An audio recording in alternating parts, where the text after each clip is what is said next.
The opinions expressed on this show do not necessarily reflect those of the Barbers Chat Network, our great partners at H&B Media, or any of our media peers. We're just five idiots who love sports and love to talk shit. If you're offended easily, then this show isn't for you. And for those of you who aren't offended easily, sit back, relax, and enjoy the show. Remember, it's only entertainment.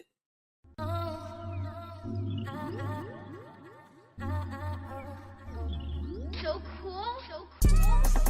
Triple double hat trick, I know the code too. Ice trade, go for trade, yeah we cold too. Getting paper on these player haters, old news. Money on the other line, so I'm not gonna hold you. Money on the other line, so I'm not gonna hold you. Money on the other line, so I'm not gonna hold you. Money on the other line, so I'm not gonna hold you. Money on the other line, so I'm not gonna hold. My agent just said we made 100 flat. Make it back and make it stack this like no Steven Jack. Put my rings up in the camera like I needed that. Up in the air and at the rim is where I meet them at.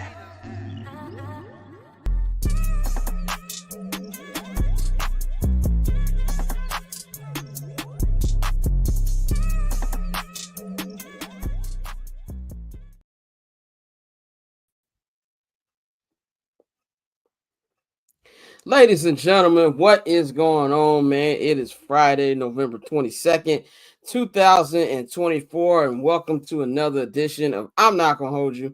I am your host, Scott Lewis. Of course, you want to follow me on all social media platforms and at Barbers Chair Scott. You can follow the Barbers Chair Network at Barbers Chair Net on all social media platforms as well. Follow our partners, H&B Media, at H&B Media TV, and of course, follow H&B Media on Instagram at H&B Media. Subscribe to the Patreon right now, patreon.com/Barbers Chair Network. And if you're watching this on TV, you can, take your phone up to it and click on the QR code. It'll take you right there, man. If you subscribe now to the $10 holla, that is the Barbers Chair Barbers Chair Network All Access tier, you get a 25% off code on the Barbers Chair Network shop. That is bcnetshop.com, man. We got some cool stuff coming for y'all for Black Friday. So stay tuned for that, man. We've got a nice show on deck for y'all today. Mikey will not be in today. Courtney will be joining us later on in an hour or two. And we've got the homie Kyron Samuels, our college football correspondent. Of course, he writes for Sports Illustrated.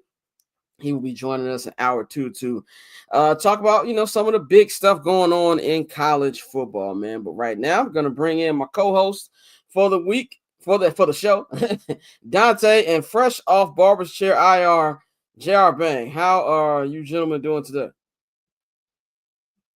I am solid, bro. Good to be here. Excited for another show. Excited that our producer will be pulling up.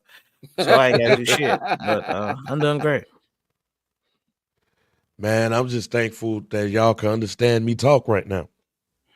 Yes, I'm glad you're feeling well too. Because the way you described it in the chat, it sounded terrible. Gee, I've had COVID twice in this past 4 years. I've had COVID twice, and I've had the flu now twice. I'd rather have the flu. I'd rather have COVID. Excuse me, because my COVID wasn't bad, but my flu. Man, I'm still like low key. I'm still getting like my breath back. So it's gonna be a couple of times when I'll be like, "Yo, hold on." But yeah, man, like I my inhaler upstairs somewhere, man. This was bad, but I'm here. We back. Got a lot of stuff to talk about, and I missed y'all last week. So we'll see how you let me run the lane today. Yeah, we're gonna definitely get your opinion on everything that's happened in Bears land since the last time you said Bang lives. Mikey has hella people. Hey, well, this is a personal thing. We prayers out to Mikey. Damn, so the Bradley Bill of Barbershop. We hope Mikey's good. Bang is the Bradley Bill of Barbershop. See, there we go. Bang is the Bradley Bill of Barbershop. That's hilarious. Fuck you, B-Dot. See, there we go. B-Dot I had to ignore B-Dot's tweets after that block kick. I was like, I don't even know what my mentions look like right now. As soon as that happened on Sunday, man. But Man, we got a lot to talk about, but happy Kendrick Lamar Day. If you want my full opinion on what I feel about this album, tune in on Tuesday for Summer Sessions. We didn't do one last week because Bang was on IR, and I try to give y'all as many episodes with the four of us combined. So we should be recording on Tuesday, and I've got some thoughts. We trolled Pavi in the group chat today. This nigga's acting like what was it, Antoine Fisher? I'm still here. I'm still standing. Still standing. I'm still strong. Yeah, that's how a lot of Drake fans are. But this morning, I was getting ready. It's an Ice Cube new album, though. Probably is. I need to check it out. Cube was one of my all-time favorites. But I'm not gonna be playing anything besides this for a minute. But I was getting ready this morning. I'm glad that I did all the show prep last night. Shout out our graphic designer Mike G. He sent me the artwork for the show a little early yesterday. So I'm watching the snow game between the Browns and the Steelers. I'm like, no, I'll knock this out right now, so I can have a pretty smooth morning. Glad I did that, because I did not know that Kendrick Lamar was going to kill all productivity today, man. And I will say, I have it on very great authority that this is not the album. I will divulge more into that on Summer Session, but I have been told with great authority, this is not the album, and there's more to come, man. But we'll break that down on Tuesday on the Barbershop Network Patreon. If y'all want to check out Summer Sessions, check out the Barbershop Network Patreon. Of course, next week is Thanksgiving, so there's no show next Friday on Black Friday. No show on Black Friday. I will be on the road back from Detroit. And also, there's a Black Friday game on next week. There's Raiders Chiefs. I'll be watching football when I do get back. So after this, there's only a show on Monday and no show on Friday, man. So let's get right into it, man. We've been waiting for a while for Bane to sing the song again, but it is time for local. It is the local hour. There we go. The local hour is back here, man. The Chicago Bears are getting ready to take on their second division game of the season against the Minnesota Vikings. Minnesota's playing their fourth road game in a row. The offense hasn't looked as great as it did at the beginning of the season, but the defense is still good, and that's going to be a big test for Caleb Williams. We're going to get into that in just a minute. But, Bang, I want to start off with you, man. You haven't been with us for about 10 days. A lot has happened in the world of the Bears since. Just give us a couple minutes of what your thoughts have been on the Bears since you've been out. So when Shane Waldron was fired and everything, it was definitely a ding dong, the witch is dead type of situation. But wanted to see what was up with good old Tom, right? Boy, I was not expecting what I expect in that Green Bay game. One thing I hate about Green Bay games is I don't want the Bears to ever get my hopes up when it comes to a Green Bay game, because, man, my hopes was up. I thought the Bears had them a game. I was sick as hell. I could barely talk. I was trying to yell. I couldn't. Sound like a goddamn dog whistle. And when it came to that field goal kick, I, like the rest of the world, was basically like, yo, why are you not running any more plays? And then the block happened, and I went to ChatGTP. Because I was wondering something. How many times in NFL history has a team lost by a Hail Mary and a walk-off block kick in one season? And ChatGTP and our OG Jonathan Hood was not able to find a season where a team lost by both of those in one season. And it shows you how much bad luck we got. It's terrible. But through all of this, Thomas Brown coming in as the offensive coordinator, I don't know what the hell, and Scott, you can tell me what's going on. I feel like you're going to be able to do that on today's show. I just want to say real quick, Snoop Dogg said it was the edibles. It was, there you go, it was the edibles. Snoop crazy. It feels like to me, anytime I hear somebody on offense and hearing people in the press, that a lot of people feel like the next head coach of the Chicago Bears is going to be Thomas Brown. I can't wait to get into that.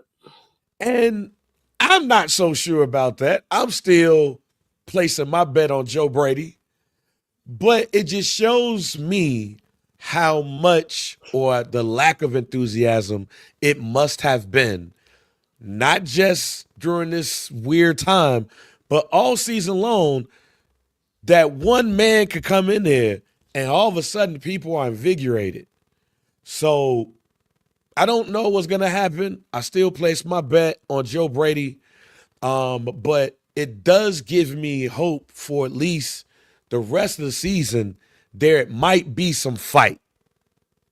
We already played Where's the Win. This is the game where we like, yo, this might be the one.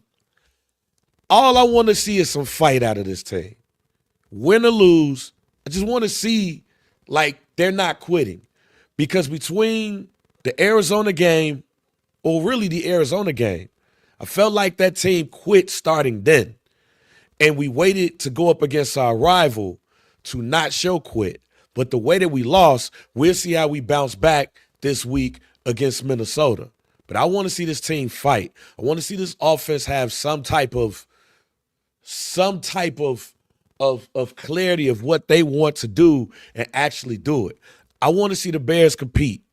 And I don't want to see this team look like they did against the Arizona Cardinals ever again. I want to make sure that this team has the balls to say, fuck what everybody else thinks. We're going for this. And that's the only way that I feel like they have a chance to do anything. But at the end of the day, I still hold on to the fact that I believe that the Bears will lose in a fashion that's so bad on Thanksgiving that they're going to have to fire Matt Eberflus. That's not changing.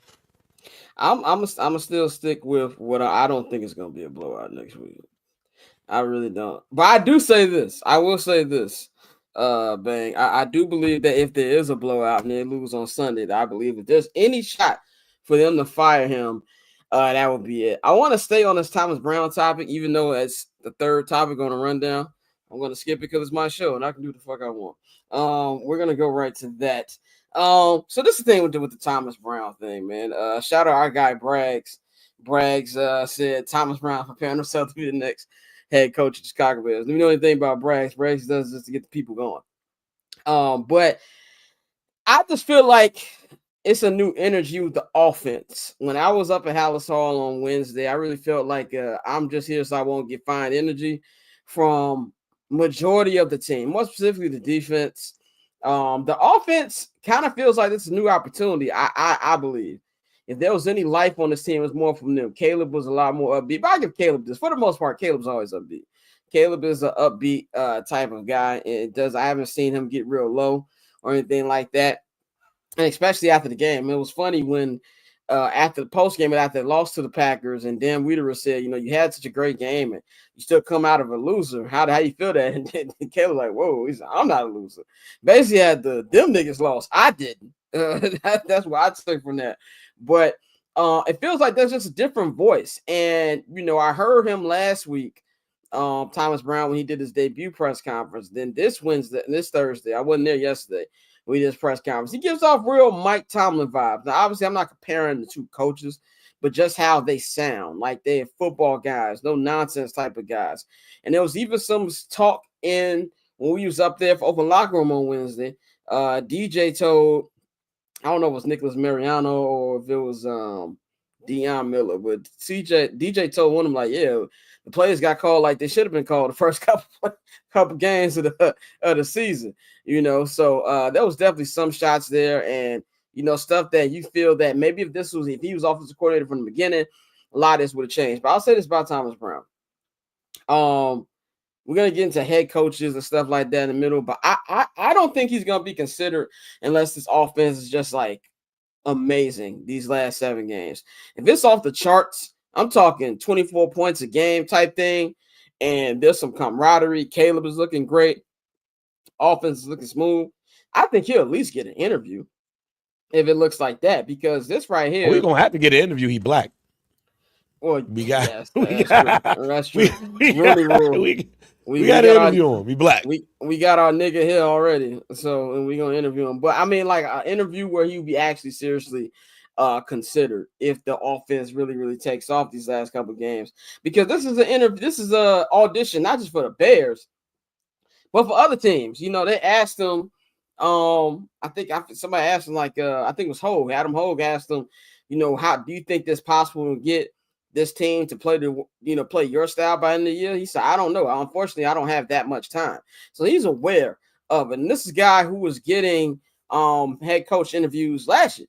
If you get a guy like Sean McVay who makes you assistant head coach after just 1 year of being a running back coach, to me, that says a lot, because Sean McVay just don't do that for everybody. So I think what we saw was good on Sunday, obviously, but it was still 19 points at the end of the day. If this takes off 24 points per game, 24 or more, I think he might be seriously considered there. Bang, what would you feel about if he is actually considered? Like, are you okay with it if it's off the charts these last couple games? I mean, I ain't gonna never be mad at a brother getting a job. So, I mean, I'll be cool with it. It is really about the staff, though. What staff do you bring in? Especially on the offensive side of the ball. Do you keep Kerry Joseph as the offensive coordinator? What do you do on the defensive side of the ball? Like, has Eric Washington done enough for you to say, hey, or do you go plug somebody from the Rams or from the Sean McVay, tree? Like, they and from what I heard, Sean McVay and Thomas Brown has known each other since high school. Like, they played against each other in high school or something. And I do remember Thomas Brown from Georgia. Shouts out to Hood, who's in the chat, who's a Georgia fan. I do remember like him being there with like Nick Chubb and I forgot it was somebody else. It's funny how the league is going when we had this conversation. Like, we went through this whole song and dance about getting defensive coordinators back in the day. Like, everybody wanted a defensive coordinator. And then now we're in this world where we need an offensive guy to lead the offensive team. And now we're in this world where it's the CEO type of approach. Everybody looks at Dan Campbell and how he's motivated the Detroit Lions and stuff. So that's the new trend. The new trend is that CEO type coach, that leader of men. And Dan Campbell and the OG leader of men for us in our generation, Mike Tomlin, is that. The OG leader of men for Chicago Bears fans is Mike Ditka. Mike Ditka came from the Dallas Cowboys as, I believe, he was the special teams coordinator over at Dallas before he came back into the fold as a Bears head coach. He wasn't the offensive coordinator. He wasn't the defensive coordinator. So it's getting back to that world where it's like leader of men. Is he a good leader of men? We see what he's doing with the offense. You see all of the offensive skill position players really seem to love him and take to him and stuff. You've seen people compare him to Mike Tomlin. It's all about the staff that they bring in, or who he could potentially bring in, which is going to be the question. It would be the question of whoever we sign. But if we sign him, that's what I see him as, more of a leader of men and not a offensive coordinator that's going to hire a OG old school defensive coordinator and say, hey, take the reins and do what you got to do. So that's the whole interesting thing about this. Is that something that works for the Bears in this case? I'm not so sure. Dante, what's your thoughts on, Thomas Brown probably getting serious, considering if the offense looks really, really good these last 7 games? I wouldn't mind it, just off the strength that we need to get Eberflus out of there. Like we've all been team rip the Band-Aid off, and so I think if what we all believe to be true, well, everybody except for Scott, that they're gonna get smacked on that Thanksgiving game, then you give them a shot. And I think it's kind of like the same way with the Antonio Pierce situation, where if the team responds to him and you see that burst of energy, similar to what they started the year with, when everybody was excited about being 4-2 and saying we had places to go, then you go. Then I would definitely take it into consideration. And for me, off the strength that, again, when you have a guy like McVay who co-signs you, when you have the experiences that he's had, and he's had the head coaching interviews already. I know we obviously knew about the Rooney Rule, and some of that was just him being used to satisfy the Rooney Rule. But if the actual talent to be a head coach is there, Scott, I saw when you posted, he has like a little Mike Tomlin vibe to him when he does his press conferences. You know, Yeah. he's like he knows how to command the room, and if he can take that and it translates in the locker room, then your question is really, do we think the Bears would hire him? But we nigga. haven't had yeah.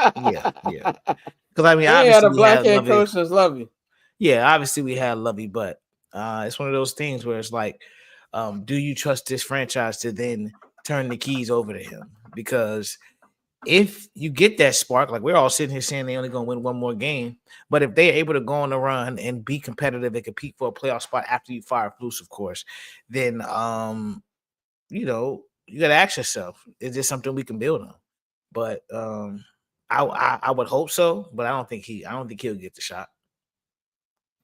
I think too, man. We were talking about with how they don't give black coaches actual looks.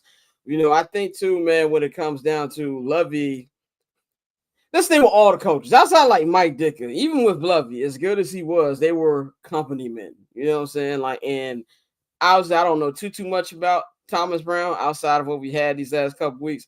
He don't strike me as that. That would be the biggest thing, no matter black or white. Are you a company man that has the Bears' core values?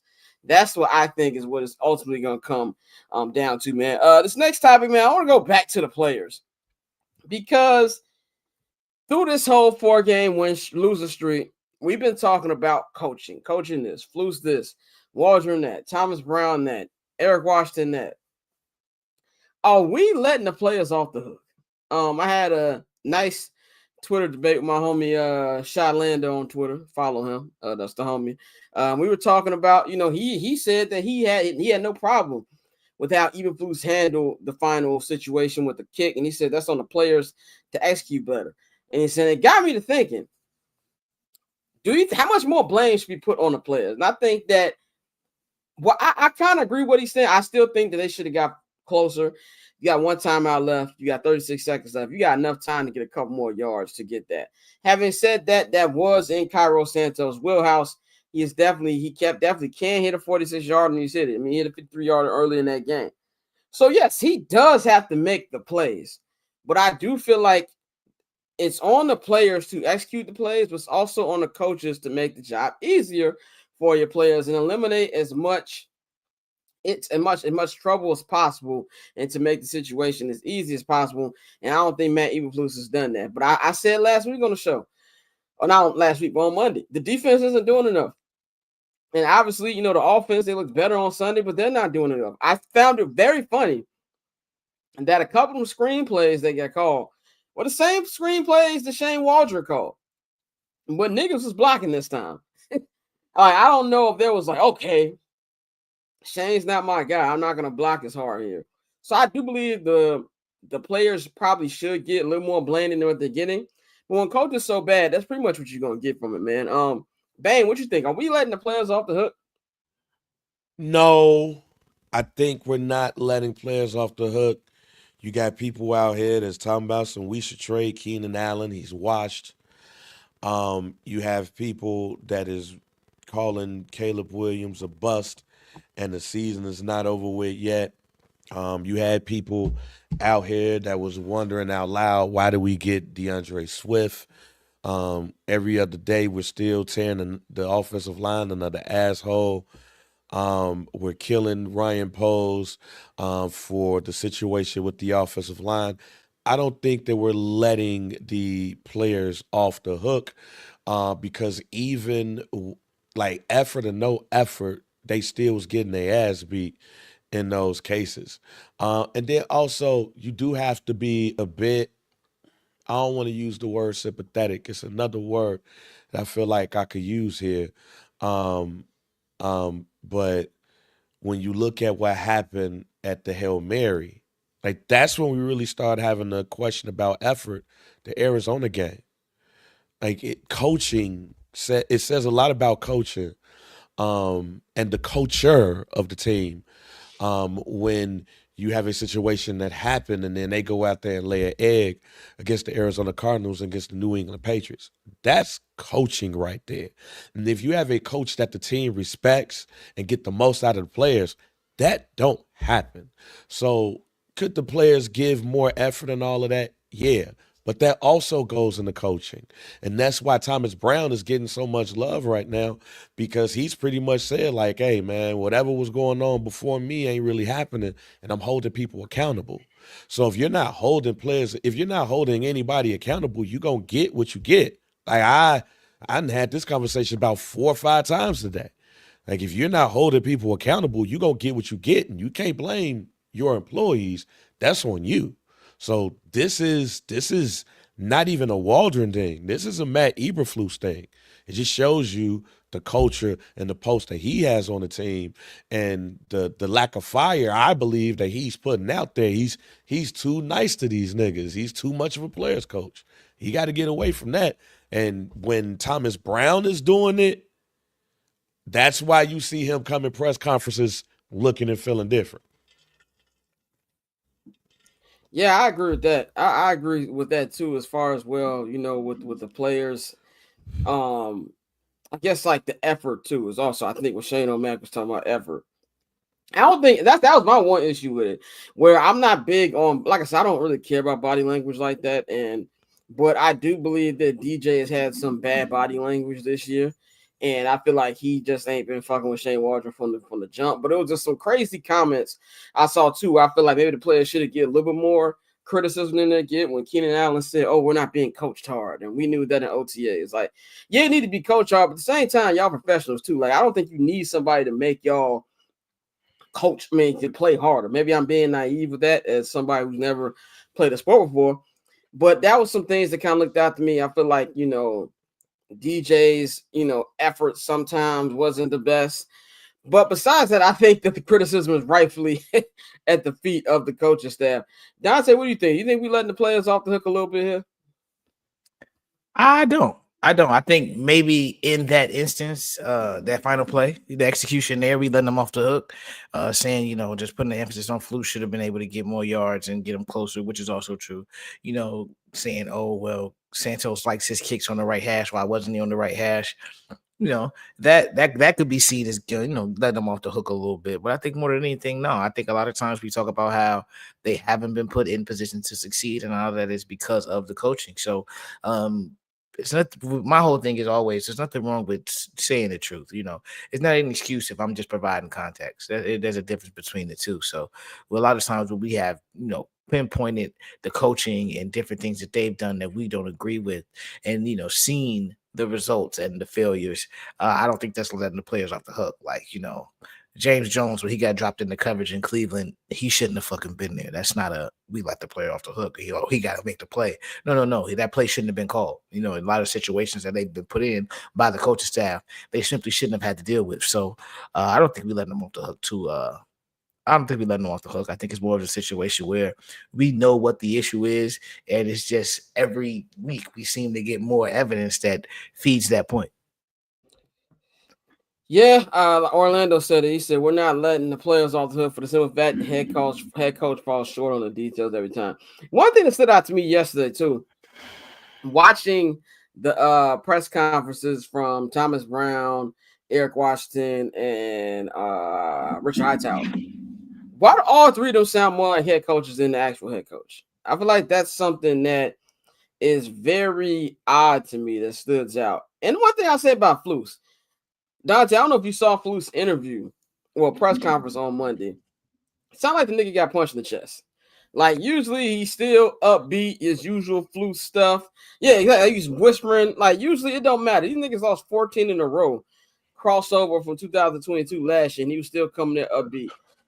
That nigga's barely talking to the microphone on Wednesday. And I felt like, now I have no sources. I just want to put that out right now. Nobody's telling me this. I have not heard this from nobody. I don't need no text or no call from anybody. This is not a source. This is just an opinion. I feel that somebody told him that if he don't get this right, he could be out this year. That's what it felt like to me. That's why I said that what you just said, Bang, about if they lose on Sunday and they get washed on Thursday, so that's 2 games in less than a week. I can see him getting fired the next day. It's a mini buyout. That's 10 days into the Niners game. I can see, and I believe that he was told he better switch this up a little bit. And I think he just knows he's not capable of it. Like you said, Bang, about how many times we've seen a season be ended off, a missed Hail Mary. I mean, a made Hail Mary and, a blocked field goal. Never. I mean, every time I watch a Hail Mary, and I feel like it's been one every week since the stuff in DC, the coaches called timeout. I really feel it was the Bears got league memo. Everybody was like, this is how you don't defend a Hail Mary. And everything's been better. So, and then to have that one, I feel like that missed kick was kind of like the stuff whatever light was out in the Bears. Now, my question is, and I know Mikey was talking about this as well, is do we think this team has any more fight left in them the rest of the season? It's 7 more games, bro. That's almost 2 months left of football. And you did feel the frustration from Montez Sweat this week. You did feel the pressure from Tremaine Edmonds, who's going to be starting his 100th game on Sunday. Youngest player in NFL history to do that. And he's just like, man, we got to win. Van, do you think that effort is going to be a problem for this team these next 7 games? I think you muted, brother. I'm going to play the Jeopardy music. You good? No, you're not. He gave me that old man nigga. Get me off the screen. We'll go to Dante, man. Dante, do you think effort will be a problem? I do. I text Mikey this after the game. I said, bro, we smoked.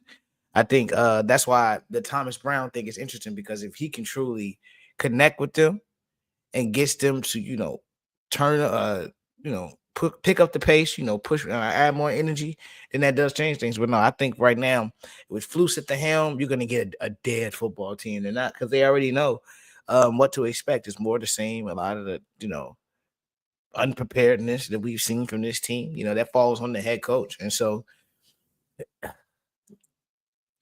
I don't expect too much. I'm not going to lie to you, unless it's legit just that spark from this guy. But no, I agree with Mikey 100%. I think this is we have the potential. I picked us to win one game. We could go 0-7 on the way out, and that would be nasty. And that's something we don't want to see. But for me, I think it's very possible, just based off what we've seen so far and what the players know is going to happen.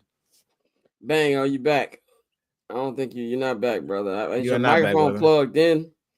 I don't know if it's plugged in. It's not on. We gonna try to get Bang back in a minute, Yeah. but I don't know.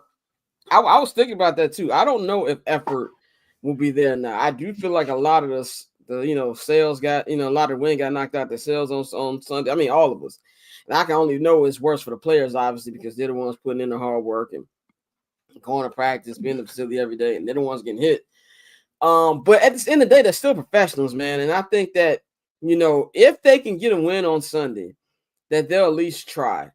I think that, to me, it's more of a defensive question. I think this offense has a little more life into it, and I think that they've accepted the fact that, this season isn't really going to go where it's all about developing Caleb, even for Rome, developing Rome. And I think Rome's going to get a lot more targets this week with Keenan Allen being listed questionable. Now, Keenan did say that he's going to play on Sunday, but we don't know, what capacity. I believe Keenan's been hurt all year.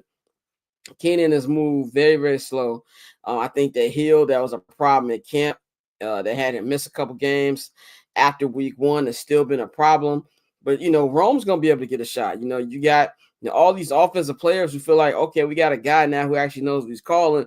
There's going to be some life there. Defense, I have real questions about, because not just the losses, but also in a couple of the wins. Like, they're tired of, doing their job, and the offense didn't. Even though I didn't think they played well on Sunday, they can still say, well, we held the Packers to 19 points. Like, you know what I'm saying? Like, I feel like they can still say that as well. So I'm interested to see that. But I do believe if Sunday happens and they lose, and if we start to see effort starting to be a problem, then this is something where, as much as the Bears have their, we don't do this, we don't do that, terrible, what's the word I'm looking for? Not history, but like the way they do stuff. That's got to change, because there's so much football left, bro. And you don't want to have a situation where you got guys just out there just, walking through it. To me, that would be an issue. Yeah, no, 100%, bro. And I think with Keenan also, with it being contract year, he's pushing himself more than he normally would. Again, no sources on this, but I truly wonder if this is one of those situations where he would have considered surgery just so the heel could heal faster if he wasn't in a contract year. And so I think that's really what it is, because I agree. He hasn't looked like himself. He doesn't have any burst. We know he's older, but still, Keenan Allen is faster than this and what we've seen. So I think that's the situation with Keenan. But I think Bang, how you You back? Y'all can hear me? Yes, sir. yeah, there Oh we go. man. Yes, sir. Oh Got you back. man. Bang. The question was, are you worried about the Bears' effort these last 7 games? Oh yeah, I'm worried about the Bears' effort because I was worried about the Bears' coaching.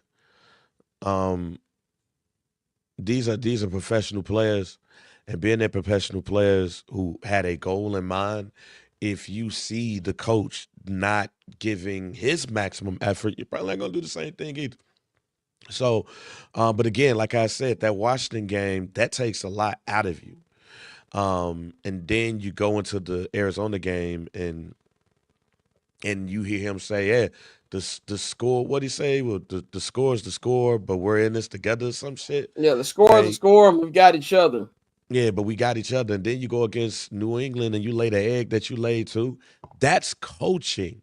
So I'm more worried about that because then you look at what happened with Thomas Brown, and all of a sudden there's effort there. It's effort there. But it's not just because it's a new voice, it's the coach letting the players know what he's not going to allow. And it's all fun and games to being the players coach until shit start hitting the fan and you don't really have an idea about how to fix it. So, I mean, don't get me wrong. Yeah, they're professionals. Yeah, they should have effort and everything.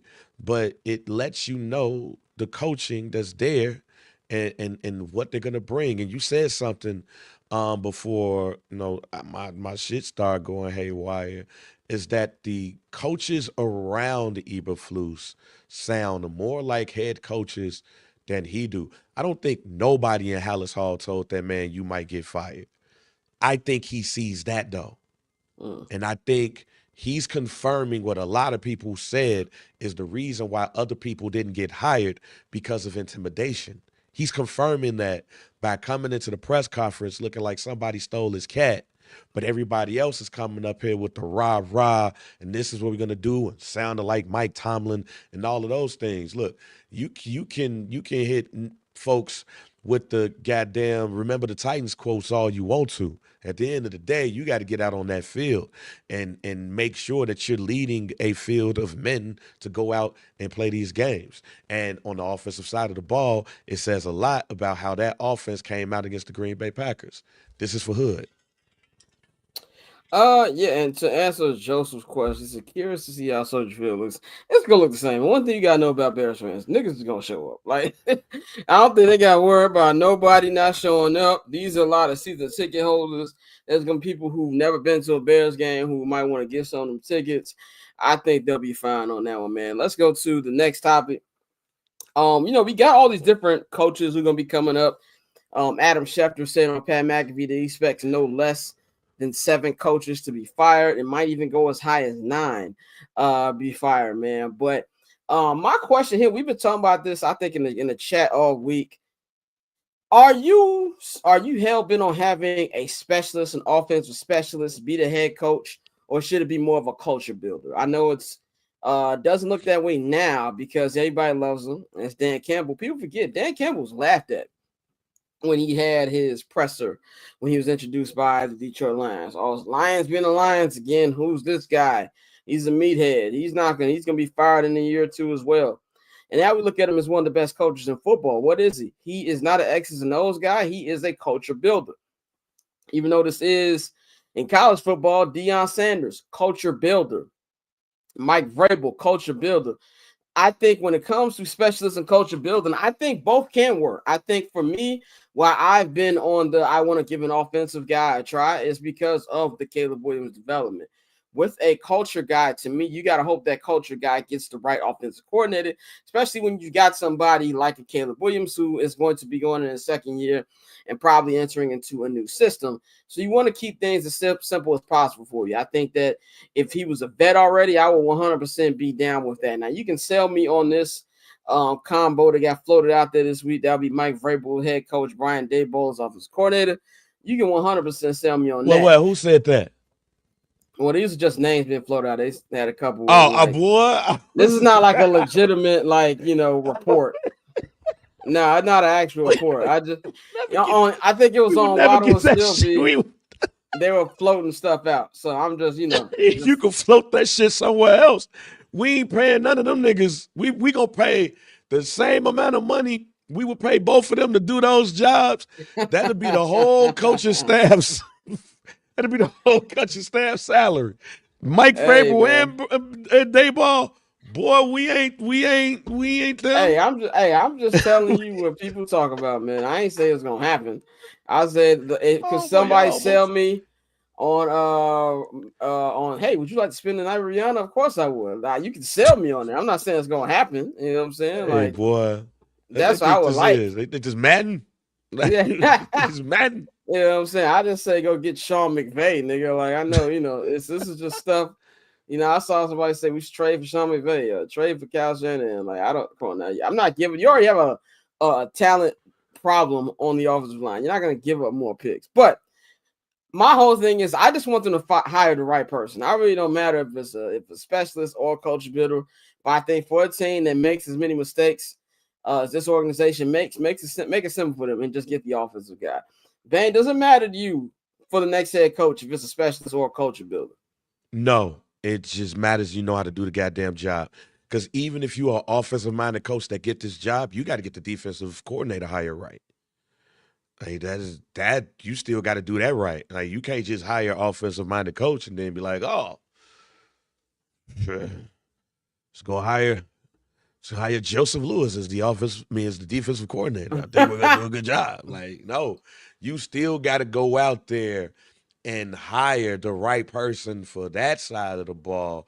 And the last thing you want to do is hire somebody and the best side of the team becomes the worst, especially when you have a number of Pro Bowl or Pro Bowl potential players on that side. No, I need somebody who's going to come in, have a plan for Caleb, have a plan for this team. And it doesn't matter if it's a defensive coordinator. I've seen a lot of people say Brian Flores might or could be a good situation for the Bears. He'll come cheap too. Not getting a job. I know. I'm just, hey, shit. I'm just like how you said about Vrabel and Dayball. Like, just like you said, I feel you. I'm just saying what the other people were saying. But we've seen all of these pie in the sky shits and all of this stuff. I just think it's a situation where we're going to strike out on a lot of these names. But just like with Lovie Smith was the third option out of this, and he ended up being the best person for Do we this remember team. who the other two options were in 2004? If I can remember correctly, and Hood, if you still up in here, please let me know if this was it. But wasn't Dave McGinnis supposed to be, or was Dave McGinnis supposed to be the hire, and they hired Dick Geron? I think that may have been the Dave McGinnis thing. But if I can remember, like Lovie Smith was third on the list. He was the third option, and he ended up being the best option for the Bears. But he couldn't get the offensive coordinator situation right either. So you just got to hire the right person that's going to have a great plan and bring in the people, and people have to buy in. They want to come. See, that's the one thing about hiring a coach that you have to be ready for too. If you get the right coach, there has to be other coaches that's like, yeah, I want to coach with him. I want to build this program with him. That's what I'm more worried about. Dante, does it matter to you the next Bears head coach, specialist or coach or builder? No, it don't matter. You got to be a fucking competent coach. And to Bang's point about picking coordinators, also we can't get caught up in names. Like, did Lovie pick terrible coordinators? Yes, but I mean Lovie. We also saw him pick some big name, coordinators. He picked up Mike Marsh. We just didn't have the personnel to run when Mike Marsh needed to run. The talent we did have, like Greg Olsen, he got rid of it. But you had Mike Marsh. You had remember everybody was hyping Adam Gase. So it's not like we haven't tried to go get the hot name or giving people that are the hot candidate a chance. It's just for some reason, usually somebody up top who is people believe don't really run shit, who I think is the main puppet master, putting their People, hands. just say my where the- name, nigga. they putting their fucking fingers where it don't belong, and this is the result that we get. But I still think at the end of the day, you need somebody who is just a leader of men. And I mean, I think, you know, whether it's a specialist or a culture builder, you've seen coaches across the league who may fit either of those titles, but they lead the team. Like Sirianno, he's just a head coach, but he's picked some good coordinators, and he's been able to, you know, get his team to rally around them. Same with Dan Quinn. Dan Quinn picks amazing coordinators. Like that's one of his specialties. If you go look back at that 2018 offensive staff from the Atlanta Falcons, no, not 2018. What year did they go to the Super Bowl? Was that 2016? Go back and look at that staff, bro. It's LaFleur, it's Kyle. It's like half of the. It's like 4 or 5 head coaches that were on that staff. Raheem Morris is on that staff. You feel me? Like it's a lot of talent on that staff that went on to be head coaches. So they do a great job. Well, he does a great job. So if the Bears can get somebody like that, I'm cool with it. So I'm really more concerned with just getting the hire right, bro. Like we've spent so much time hyping people, going off, well, this guy's supposed to be this and he did that. I'm not. That's why even with the Ben Johnson thing, given our history with first-time head coaches, I wouldn't be opposed to them We'd be the going nigga and getting somebody. Yeah, we'd be the one to fuck it up. So like, I wouldn't be against going to get somebody who has coaching experience and we've seen build something before, as opposed to trying to go be the ones to pick the new guy. Because what we've seen over the years is the Bears are not good at picking shit like that. We just not. So go with somebody with a proven track record and go. The last time. And I'm getting in my OG bag, so fuck you, Orlando. When the Bears fired Mike Ditka, the guy that everybody wanted was Dave Wanstead. He was the defensive coordinator for the Dallas Cowboys. They had. I think he was the offensive coordinator, wasn't he? No, he was the defensive coordinator. Who was the offensive coordinator in North Turner, I believe. North Turner was offensive coordinator. That's right. But Dave Wanstead was the hot young hire, and he ended up getting there. And they had success in the beginning, but it trailed off.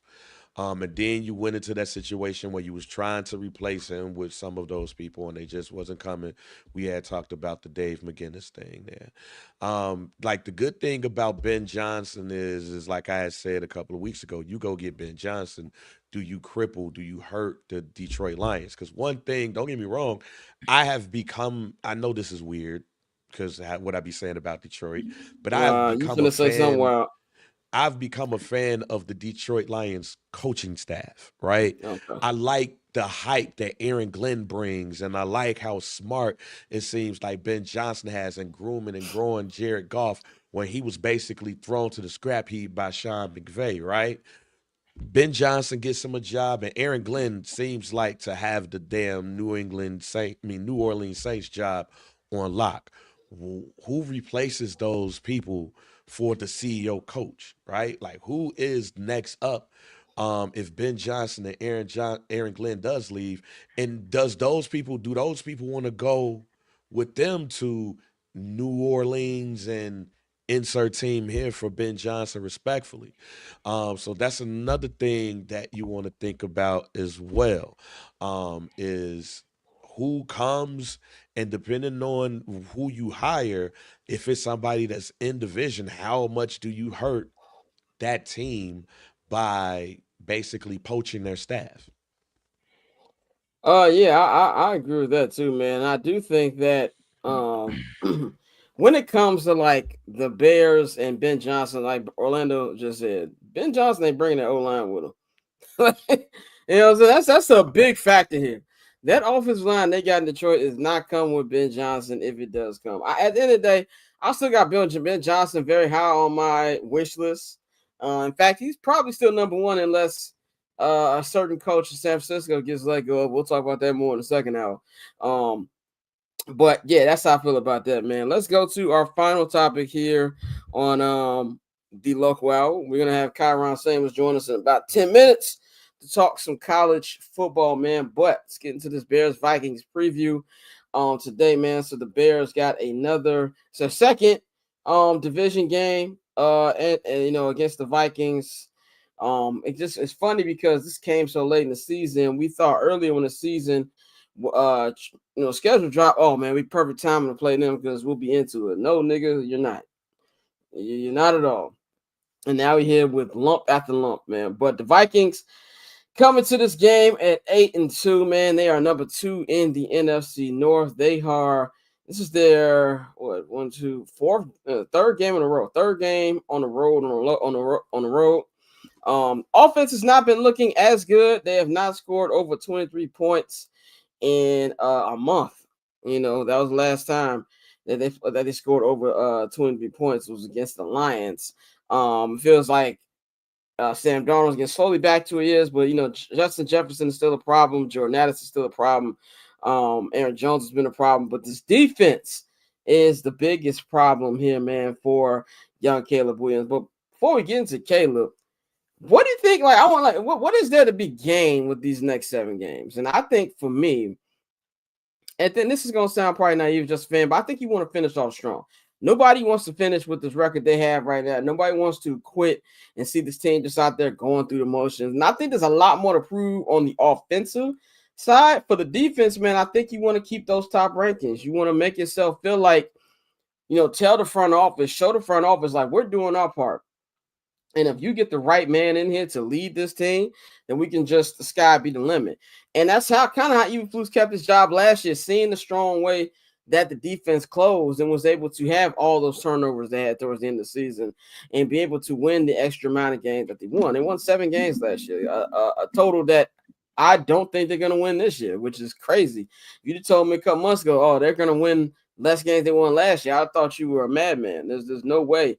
Even in my biggest Bears pessimism, that I thought they would just win, less than 7 games. But that's what it's looking like right now. But for the offense, if you're Caleb, you want to finish off strong, and especially if you're Thomas Brown. So I think that's what's the game for these next 7 games. Bang, what do you think is the game for these players for the final 7? For vets that might be looking for a job at the end of the season, this is audition. For coaches, this is an audition as well, excuse me. But for the team in general, this is to prove to people what people thought about this team at the beginning of the season, what they could be a sleeper candidate. Like we talk all this stuff about how this is the toughest back half schedule of anybody in the NFL. I don't believe it's going to happen, but what if by some chance the Bears start rolling off a couple of victories here and there and get themselves back in the playoff hunt? Because they're not that far out. What happens? Like if the Bears come out of this with a winning record, they could be in the playoffs and they could be a favorite in the playoffs. Because if you go through this gauntlet with the record we thought you was gonna have coming into it, you have to put the Bears up there. So if this is it for these vets on this team, this is not a situation where you could give up. This is a situation where you can prove the league, fans, other people wrong and go ball out. Playoff starts now. So that's what it is for those people.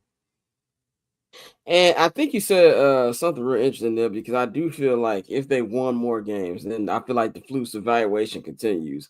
I said that I'm not going to root for losses. I'm just not going to do that, because I feel like this team should be better than what they are. But I do kind of feel like, let's say they win a couple games. Let's say they do get back to 7 wins like they had last year. Do you think, and Dante, I'm going to go to you first. Do you think that there will be any possible way over these next 7 games for Eberflus to save his job, or do you think he's just dead man walking, regardless if this team even rallies some wins and gets fake into the division, into the playoff race? He's a dead man walking, because 1, that's not going to happen. But 2, even if it did happen, I think at the end of the day, they're going to be coaching candidates out there that they know for a fact are just better than Matt Eberflus. And this was a season, we've talked about Ryan Poles and his evaluation process for each step of what he wants to do with the Bears and what he's building. And even though it would make absolutely no sense, in my personal opinion, that this would have been the evaluation year for your head coach when you came out and said it was time to win. So, if this is one of those situations where that's what it was, and you've realized, okay, it's time to move on. It's nothing that he can do to change that. I don't think winning a certain amount of games, because first of all, they will have to do something pretty ridiculous, and if they do that, we're basing it off, Thomas Brown and his influence.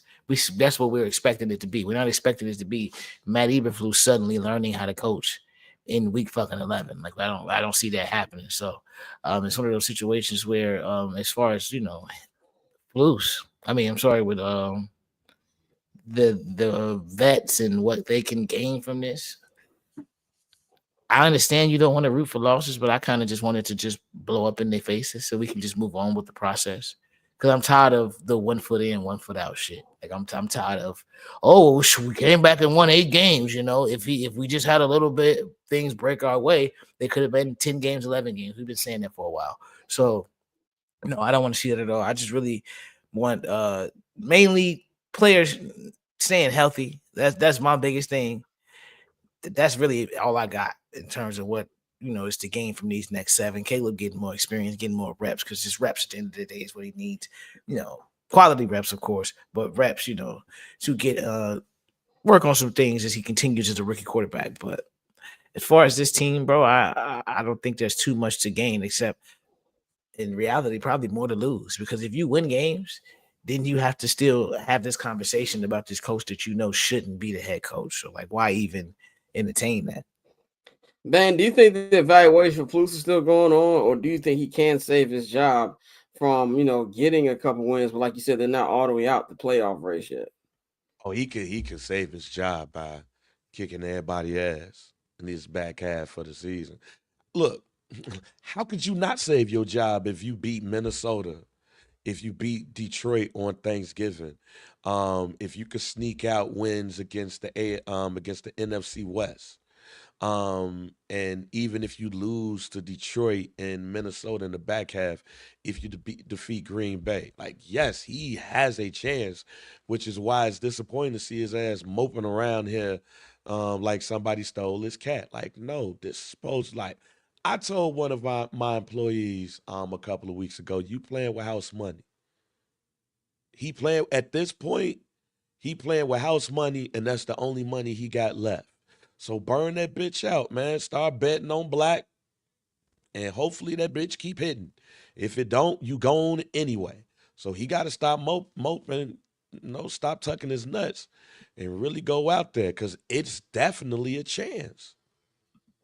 Yeah, I'm with you. I actually do think there's a chance. And I think the way they're talking to the media, like, oh, the Bears still have a head coach now, just lets me know that he's still gonna have chances to be able to do that, man. I'm going to mix this final topic up with our picks. Caleb Williams is gonna be his biggest test this Sunday against this Minnesota Vikings defense. Brian Flores likes to throw a lot of exotic blitzes. At the teams they go up against. Overall, they are a top 10 defense in the NFL, man. They are currently ranked, got it right here, at I just had it right here. I'm tripping. Oh, yeah. So right now they're 10 in overall defense, the Minnesota Vikings. Their passing defense, shockingly, isn't that hot. They are ranked 20. I just had it right here. I hate when you look at something and then it just go right past you and shit. So the Vikings pass defense is ranked 20. What the fuck was it right here? Anyway, it's in the 20s. It's in the 20s. It's 21. It's 21. It's 21. There you go. It's 21. But they are big in sacks, 35 sacks. That's the passing defense. The rushing defense is number one rushing defense in the NFL. Caleb Williams has been very good against the blitz. After week 2 of the season, he's found a way to beat it. I think this is a key fact for him, that if he can get past the blitz, the offensive line needs to have a great day. They're going to be getting Tevin Jenkins back. Ryan Bates still going to be out, but he ain't been here all season.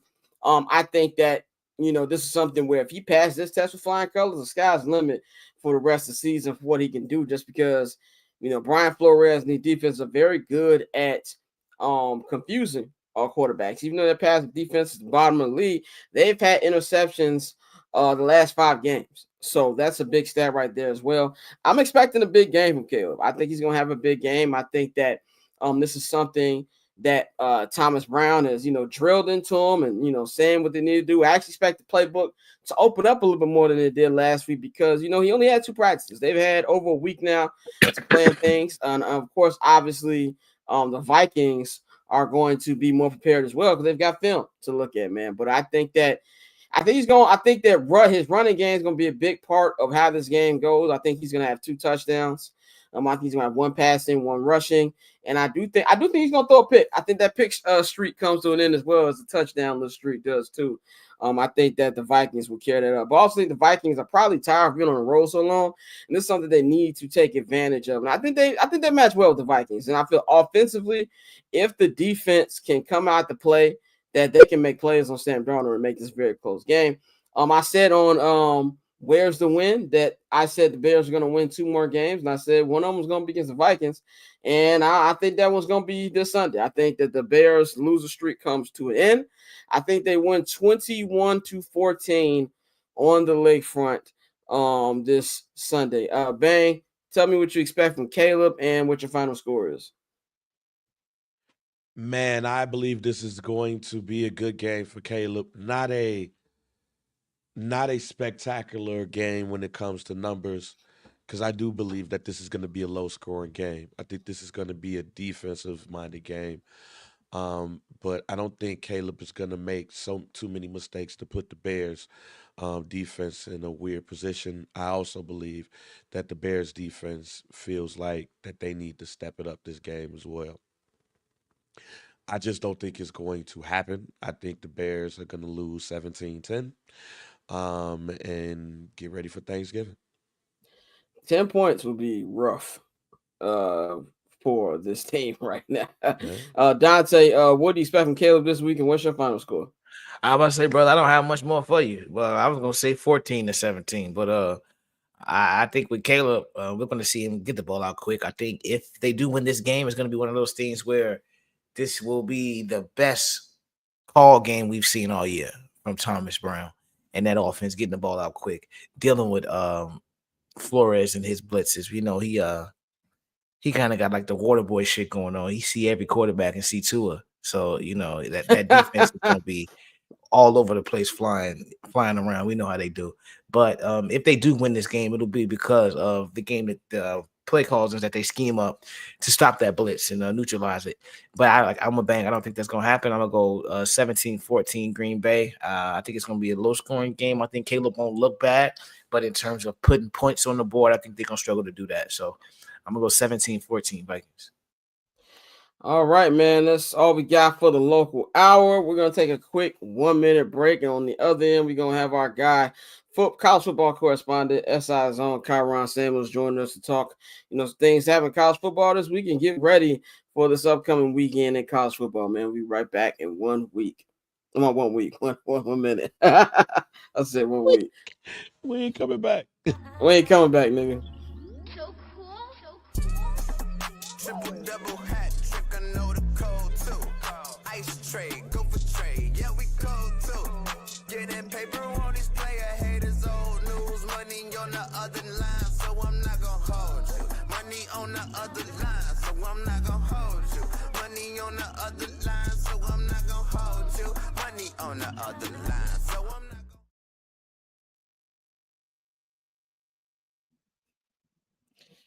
All right, we are back. Courtney, how are you feeling? Oh, it's Friday. It's a good day. It's a good day for me. It's a good day for you, Courtney. You can follow her 1-800-CALL-A-BRO on all social media platforms. Shout out our super producer Nikhil taking over. That means Dante, you can go find something to eat, nigga. But I just want to say, Courtney pissed me off this one when she's like, I said, y'all hear that new music? She's like, you mean Taylor Swift? I was No. no. You said the album dropped, and I was like, oh my God, finally Taylor Swift gave us her version of Reputation. Finally. But it was a joke. Yeah. This is Kendrick Day. Gosh, come This on. is Kendrick Day. And you're talking about that white woman who roots for the Kansas City Chiefs. But anyway. Hey, Kai, how you doing, man? We got our guy Kyron Samuels in the building, man. You can follow him at Kyron Samuels on all social media platforms. Kai, how you feeling, man? Doing good, man. Happy to be back for another episode, and we got some cool stuff to talk about this one because this one kind of been bubbling up to this point of the season, and it's kind of cool to see it play out. So I'm excited to get into some of these topics. Definitely, man. Definitely. Man, it's been a big week of college football news, man. Two of the two top quarterback recruits in the country have changed where they're going. Pick the new teams they're going to. The number one recruit. I don't want to mess up my man's name. I just had if y'all been watching the show, I got the old nigga memory today. Bryce Underwood. Yeah, Bryce Underwood. Yeah, I was about to call this nigga the other Underwood. But anyway, Bryce Underwood has left LSU, is going to be going to Michigan. We just found out too that Tom Brady had a lot to do with that. To get him over to his alma mater. And of course, the big news this week, Julian JuJu Lewis, number 2 quarterback in the nation, is going to be going to Colorado to join Coach Prime and the boys over there, man. They're having a great record right now. They are, got 3 more games left. Then we play in Kansas tomorrow at Arrowhead Stadium. They got a chance to play in the Big 12 championship game and be able to do what nobody thought they could do this year. And with all that happened, you also got the rumors of could Coach Prime be going to Dallas? You had that rumor come up too. Kyle, what you think about these 2 quarterbacks, going from where they're originally supposed to go to these new teams? I saw a lot of LSU fans were very, very mad about Underwood's decision. Obviously, we know why, NIL, stuff like that. And, put that together. Do you think that with JuJu Lewis being here, they did the full rollout? They filmed like a commercial with Shador, giving him the keys to the organization, had a full rollout. Do you think this means that Deion is 100% staying? You can never say 100% in this business, but what I will say is I think it gives a clear indication where his heart is, right? It's not just JuJu. If you look at it, I know that everybody's not deep into college recruiting and everything, but Card Smith, he was a 4-star tackle. He's from Alabama, down here where I'm from, and he was committed to USC. Well, he just decommitted from USC, and he's projected to go to Colorado. It's been in the works for some time, apparently. And when JuJu made his decision, it was just the first domino. This is only starting. And I think the key thing for people to realize is that this is high school recruiting. It was the one thing that they said Prime couldn't do. Of course, he had Shador and he had Travis, but Travis was a big deal, but it was a one-off, right? You hadn't seen a ton of talent following Prime from the high school level. Well, you land on some recruits with Draylon Miller and some of the kids that they hit last year. You even got a freshman walk-on, Cash Cleveland, starting at center for those guys right now. So that's a big thing. And then you look for this class, and they already have a ton of guys committed, and they get a guy like Julian Lewis to take over at quarterback, projected to have Card Smith come. And this is before they even hit the transfer portal where they really do their damage. And it's even looking more attractive now. After you have 2 years, you have some proof of concept. You have a potential college football playoff berth.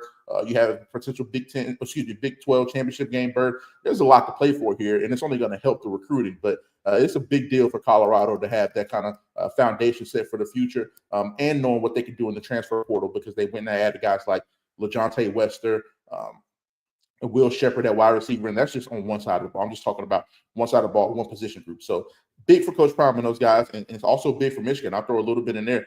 I don't think it's as deep as people are making it out to be.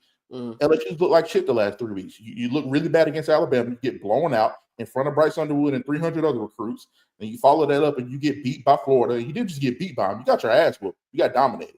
So the trajectory of that team is going this way, and there's $10 million, and it was way more than $10 million, but there's millions and millions of dollars from the hometown team. You got Tom Brady blowing you up every week. It seems like a pretty simple end game to me. I mean, they went all in on the hometown kid. The team he was committed to looks like shit lately. It's just, listen, sometimes X's and O's just get you what you want at the end of the day, and that's just pretty much simple there. It's just recruiting. It's the way it's always been. If LSU were undefeated, I guarantee he wouldn't flip at this point.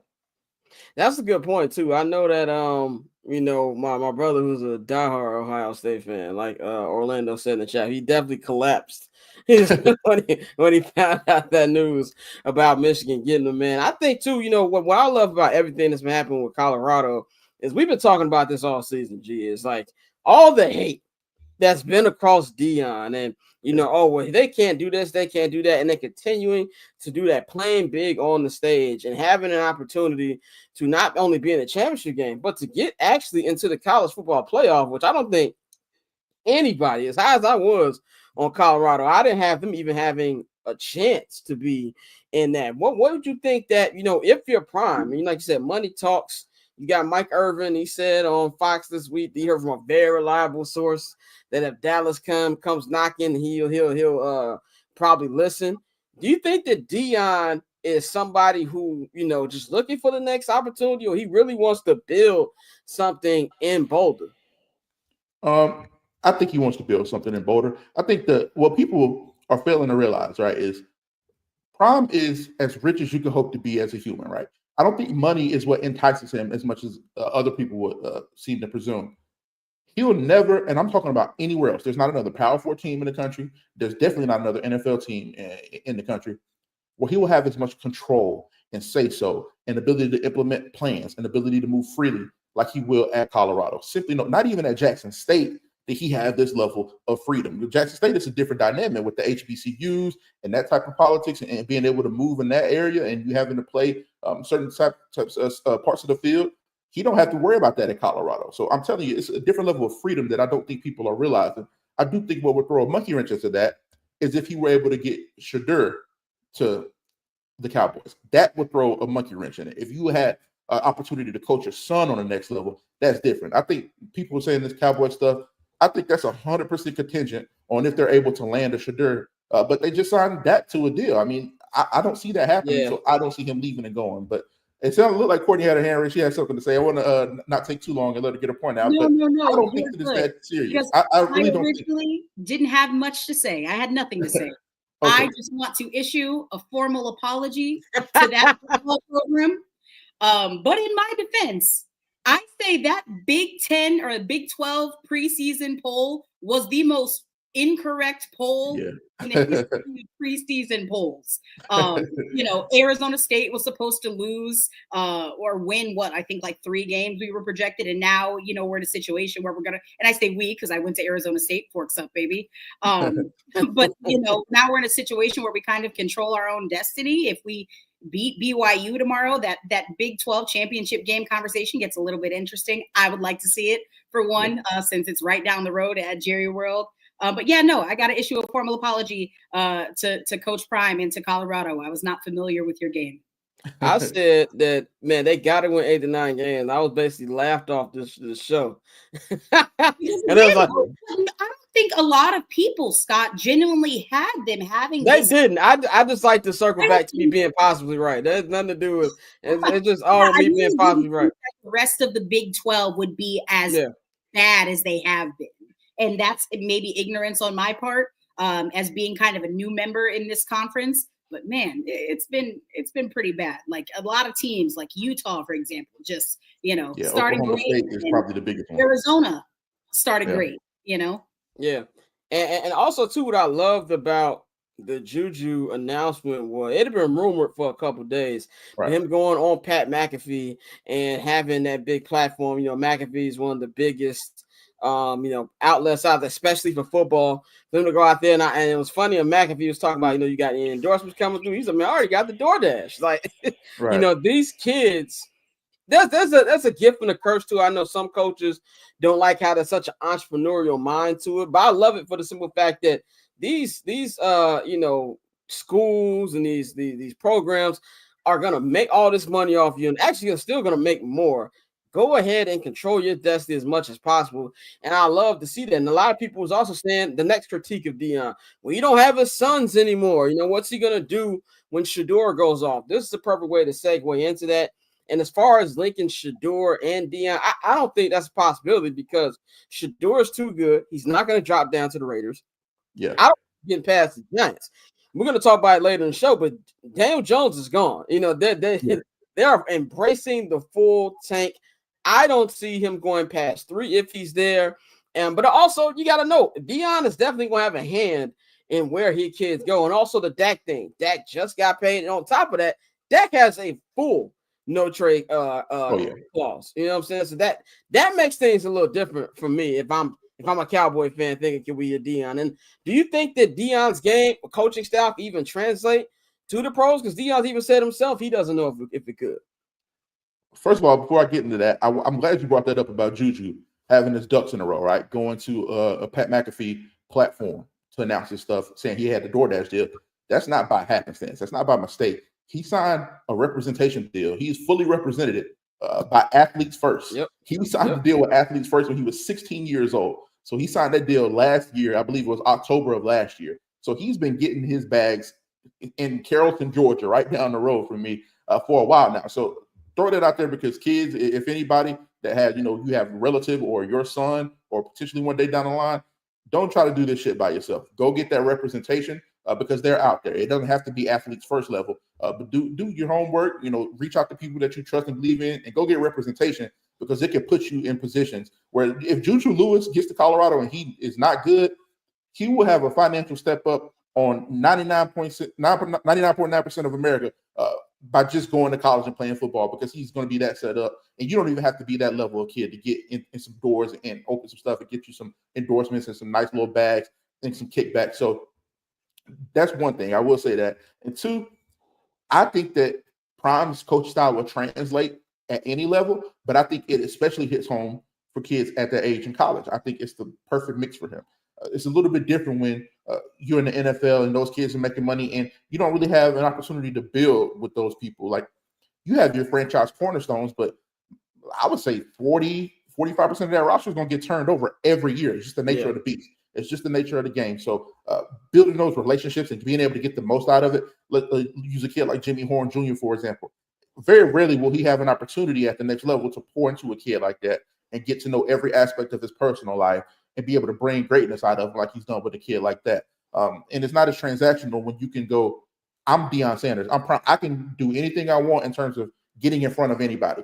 In NFL, you don't have that type of freedom to go recruit a roster. You're at the mercy of the league when it comes to free agent rules, when it comes to the NFL draft. You don't have to say so to go get the guys that you want. And I think that will be the biggest thing. He won't be able to go get his dues. It's just like Nick Saban. I think Saban was a brilliant defensive coordinator at the NFL level. We know that. I think he would have been a fine head coach had they went and got Drew Brees like he wanted. Yeah, but you forget about that. They're supposed to get Brees. Yeah. Yep. But that was one of the main reasons he left. He's like, I can't fucking go get who I want. I can't go get my guys. I know what I need to be successful, and I don't necessarily have the control to do that right now in Miami. So he's like, I'm going to go build something in Alabama. But I think that would be a bigger issue more than like the relatability factor and being able to get the most out of a team. I think too, like you just said about the JuJu thing with making sure you have your representation right. David Mulligetta is one of the best to get in representation. He gets his guys paid. So if you're gonna go with anybody, that's the guy you want to go to, man. Let's go into these college football playoff rankings, man. As of right now, if you look at the playoff rankings, you still have Oregon. Oregon is ranked number 1. Ohio State number 2. Ohio State has a big game tomorrow. Texas 3. Penn State at 4. Indiana at 5. Notre Dame at 6. Alabama at 7. Miami Hurricanes. I knew they were going to drop after that loss a couple weeks ago. They are at 8. Ole Miss is at 9. Georgia at 10. Tennessee at 11. Boise State at 12. If you want to know where Colorado is, they are 16. They're up 2 spots. Kai, what do you think about the current playoff football rankings? And I actually have a question for you too. Do you think that we need to change the way we talk about how some of these teams take losses? Because obviously the system is different from where it was a year ago, where one loss to set you back. You know what I'm saying? Right. You lose one, you're cooked. Now it doesn't mean as much. Do you think the media and fans in general have to change the way we talk about these losses now when it comes to these rankings we get every week? Not necessarily. What I think people need to do is just be fervent in their bias. Like, SEC fans don't apologize for shit. They believe that they're the best league, and they are. And they talk like it. They act like it. The rest of the country is trying to find ways to poke hole in the resume, and you really can't. So what I think they need to do, and this is national media as well, it's not just fans anymore. This is national analysts. This people get up on the desk at ESPN and talk. Why are y'all so hell-bent on trying to break down the SEC to build a point, build a case?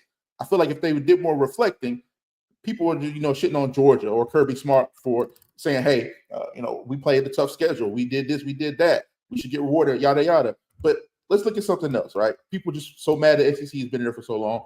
Why is Indiana who is undefeated, ranked behind two teams in their own conference. You got Oregon number 1, Ohio State number 2, Penn State is ahead of them at number 4. Penn State and Ohio State have losses. Indiana's undefeated. If all the games have to matter, if wins and losses matter, why is Indiana still right behind both of those two teams in their own conference? Why aren't people upset about that? Yeah. It's bullshit. They just tired of it. And just say you tired of SEC because I can understand that. They've been kicking ass for the last 25 years and years before that. It makes way more sense to just say that. But a team like Army's undefeated. They have some decent wins on their resume. If all the games matter, if all the games count, why is Army ranked number 19 and they're undefeated? If we're going to be consistent, right, with that, you can't say it's because of the G5 thing, because Boise State lost to Oregon, which is the only top quality team on their resume. They have a UNLV team that's squeaked in at 24, but that team's not even going to make the Mountain West Conference championship game. So if the Boise can be ranked high, why can't Army be ranked high? It's just a lot of inconsistencies with the way they treat the playoff in terms of the SEC. If you want to get rid of the SEC, you got a chance in a couple weeks. Just beat them. It's going to be 4 or 5 SEC teams, whether you like them or not. Beat them, and then the conversation changes. But until then, stop acting like you care about these other schools, because y'all really don't. Nobody's out there fighting for Army. Nobody's fighting for SMU, who only has 1 loss this season to BYU, and Miami is still ranked ahead of them, but they haven't beat a team with a winning record all year. Nobody's fighting for SMU. Nobody cares about those teams. Just say you tired of SEC, and we'll move on. We can save all the frustration. Before we go to Courtney, I want to answer that comment. Damien said, Blair. To say, by the way, he said it all. Oh, okay. You ain't got nothing to add? Not really. You're just spot on. Recency bias hurts. Yeah, Blair Underwood. Is that who you were talking about? No. When I knew his name was Bryce Underwood, Damien's fucking with me because I made a mistake on 7 Night the Howlers this week. But when I knew his name is Bryce Underwood, but when I think Underwood, the first nigga to come to my mind is Blair Underwood. So yes, that's what it was. But Courtney, go ahead. I don't know if you had something. No. All I was just gonna say is everything that he said is spot on. And again, recency bias, even within a season, matters so much because Notre Dame is still ranked as high as they are. Yeah, I know Texas A&M, who now has like 3 losses at this point. 3? Texas A&M has 3 losses. Who does? Texas A&M. Texas A&M has 2, and they still have to play Texas. Oh yeah, they still have to play Texas. So but again, we're forgetting that Notre Dame literally lost to Northern Illinois in South Bend. The recency bias within a season is just so funny, and how people just try to work overtime to dismiss the SEC. Well, I think in general, just recency bias to begin with. I was turned past ESPN the other day, and I saw them doing a redraft of the 2024 NFL draft. Like, yeah, Caleb will go number 4. I'm like, bro, it's 10 games. Like, we're like, what are we doing? That's just the stuff you expect from the national media, man. But go ahead. No, go ahead, Courtney. No. And I'm just thinking back, especially from that Oregon-Wisconsin game. Oh, well, Oregon went into Wisconsin, and that's a tough environment to play in. Like Bama didn't just beat the brakes off Wisconsin, but that wasn't a good enough win. Glad you brought that up. Oh, their quarterback got, which is it? What is it? What is the truth? I think that lends to a bigger question. I'm glad that Orlando Ortiz said that Bama lost to Vandy. Bama did lose to Vandy. LSU's mid. I don't disagree with what you're saying, right? The difference between the SEC and everywhere else is that Vandy was supposed to be the game. You can't really rest on your laurels on any game, but Vandy was supposed to be the game that you catch your breath on. There's plenty of catch your breath games in every other conference besides the SEC. You have to go play. That was off the heels of playing Georgia. And you know what they did after they lost to Vanderbilt? You know what they had to do? They had to host a top-ranked South Carolina team at the crib. You know what they had to do after that? They had to play a Missouri team after that. You know what they had to do after that? Play an LSU team after that, who at that time was still a top 15, 16 team in the country. And you know what they got to do now if they're able to win the next 2 games? Go play an SEC championship game. It's one thing to have a bad showing for 1 week, right? It's one thing to have a good showing for a week. But the difference in the SEC is that you get tested over and over and over again. So I hate when people say that, oh, well, Bama lost to Vandy. Well, what else did they do? They beat Georgia. They beat 2 other top 25 teams. Alabama has 5 wins over bowl-eligible teams, and they could add another one with Oklahoma, and I believe South Florida is 1 win away. So they could get to a point where 7 or 8 teams on their schedule, almost their entire schedule, will be bowl-eligible. And Mercer is the top team in the FCS. I know people don't care about that, but people like to throw S&P Plus and those type of metrics. And Mercer is ranked higher than like 6 Big Ten teams on that list. in terms of S&P Plus and what they've been able to do over the course of the season, which goes into the college football playoff metrics and all this stuff. So a team like Alabama, who had to be tested time and time again, they might have fallen short against Vandy, but they prevailed more times than not against better competition, and that has to be taken into account. So I feel like if you don't have those quality wins on a resume, you have to poke holes in somebody like Alabama, who lost to Vandy, or Georgia, who lost to Ole Miss and Texas. Ole Miss and Alabama, but they went on the road to Alabama, to Texas, to Ole Miss, and played Florida and Clemson on neutral site fields. Who else has been tested like those teams? I think that's the difference. So there is might be a little bit more slippage in those teams, but there are also way more data points of them performing against good competition. Definitely. And speaking of good competition, tomorrow, one of the top games, you got Ohio State. They're ranked number 2 right now. They're going up against number 5 Indiana tomorrow.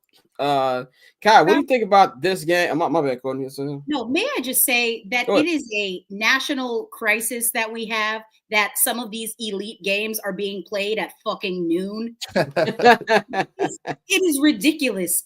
This whole Fox big noon kickoff thing, I'm over it. I want it in the dirt expeditiously, because there's no reason why that game should not be played at night. I agree. You know what it is, though? It's the TV deals, right? Yep. They have nobody else. If Fox didn't have Colorado, they would be screwed, because Ohio State and Colorado are carrying that network, because they can't compete with the SEC right now. Even if Oklahoma is only 5-5, Oklahoma, Alabama is going to get a ton of views when you put that on at 6:30. Ohio State is the big brand. You have to put Michigan is down this year. Nobody really cares to watch Oregon, even though they're very good.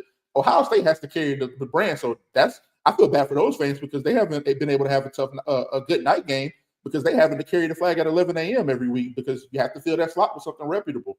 But anyway, it's funny that you bring that up, because it is a fair point. I think people should be upset about it. Like, you shouldn't give a fuck about the TV company's dollar and their bottom line. You should be able to have a night game. You know, you about to play a top 5 game in the country. You should be able to have that host that game at home. So I feel y'all on that. Yeah, and then they got, like you said, Fox has only Colorado and Ohio State. You got Colorado coming on at 3:30 Eastern time against Kansas. right after that, man. But what do you think about Ohio State Indiana matchup, and what other matchups this weekend you got your eye on? Well, I think Ohio State is the more talented team, top to bottom. I don't think they've been battle tested much, but more battle tested than Indiana. So I'm going to go with Ohio State, just going off of that factor. But Indiana is not to be taken lightly. They are undefeated for a reason. I know they haven't had the most difficult schedule, but it's still hard to do. They're very well coached. They don't beat themselves. And I think that's a thing that Ohio State's been the beneficiary of. They played one team all year that didn't beat themselves, and they lost to that team. And that was Oregon. And it was a close game. They could have won. It could have went either way, but they lost that game. Nebraska had plenty of chances to beat them, shot themselves in the foot. Dylan Raiola missed a wide open touchdown at the end of that game, had plenty of opportunity to win that game. You go back to the following week when they played Penn State.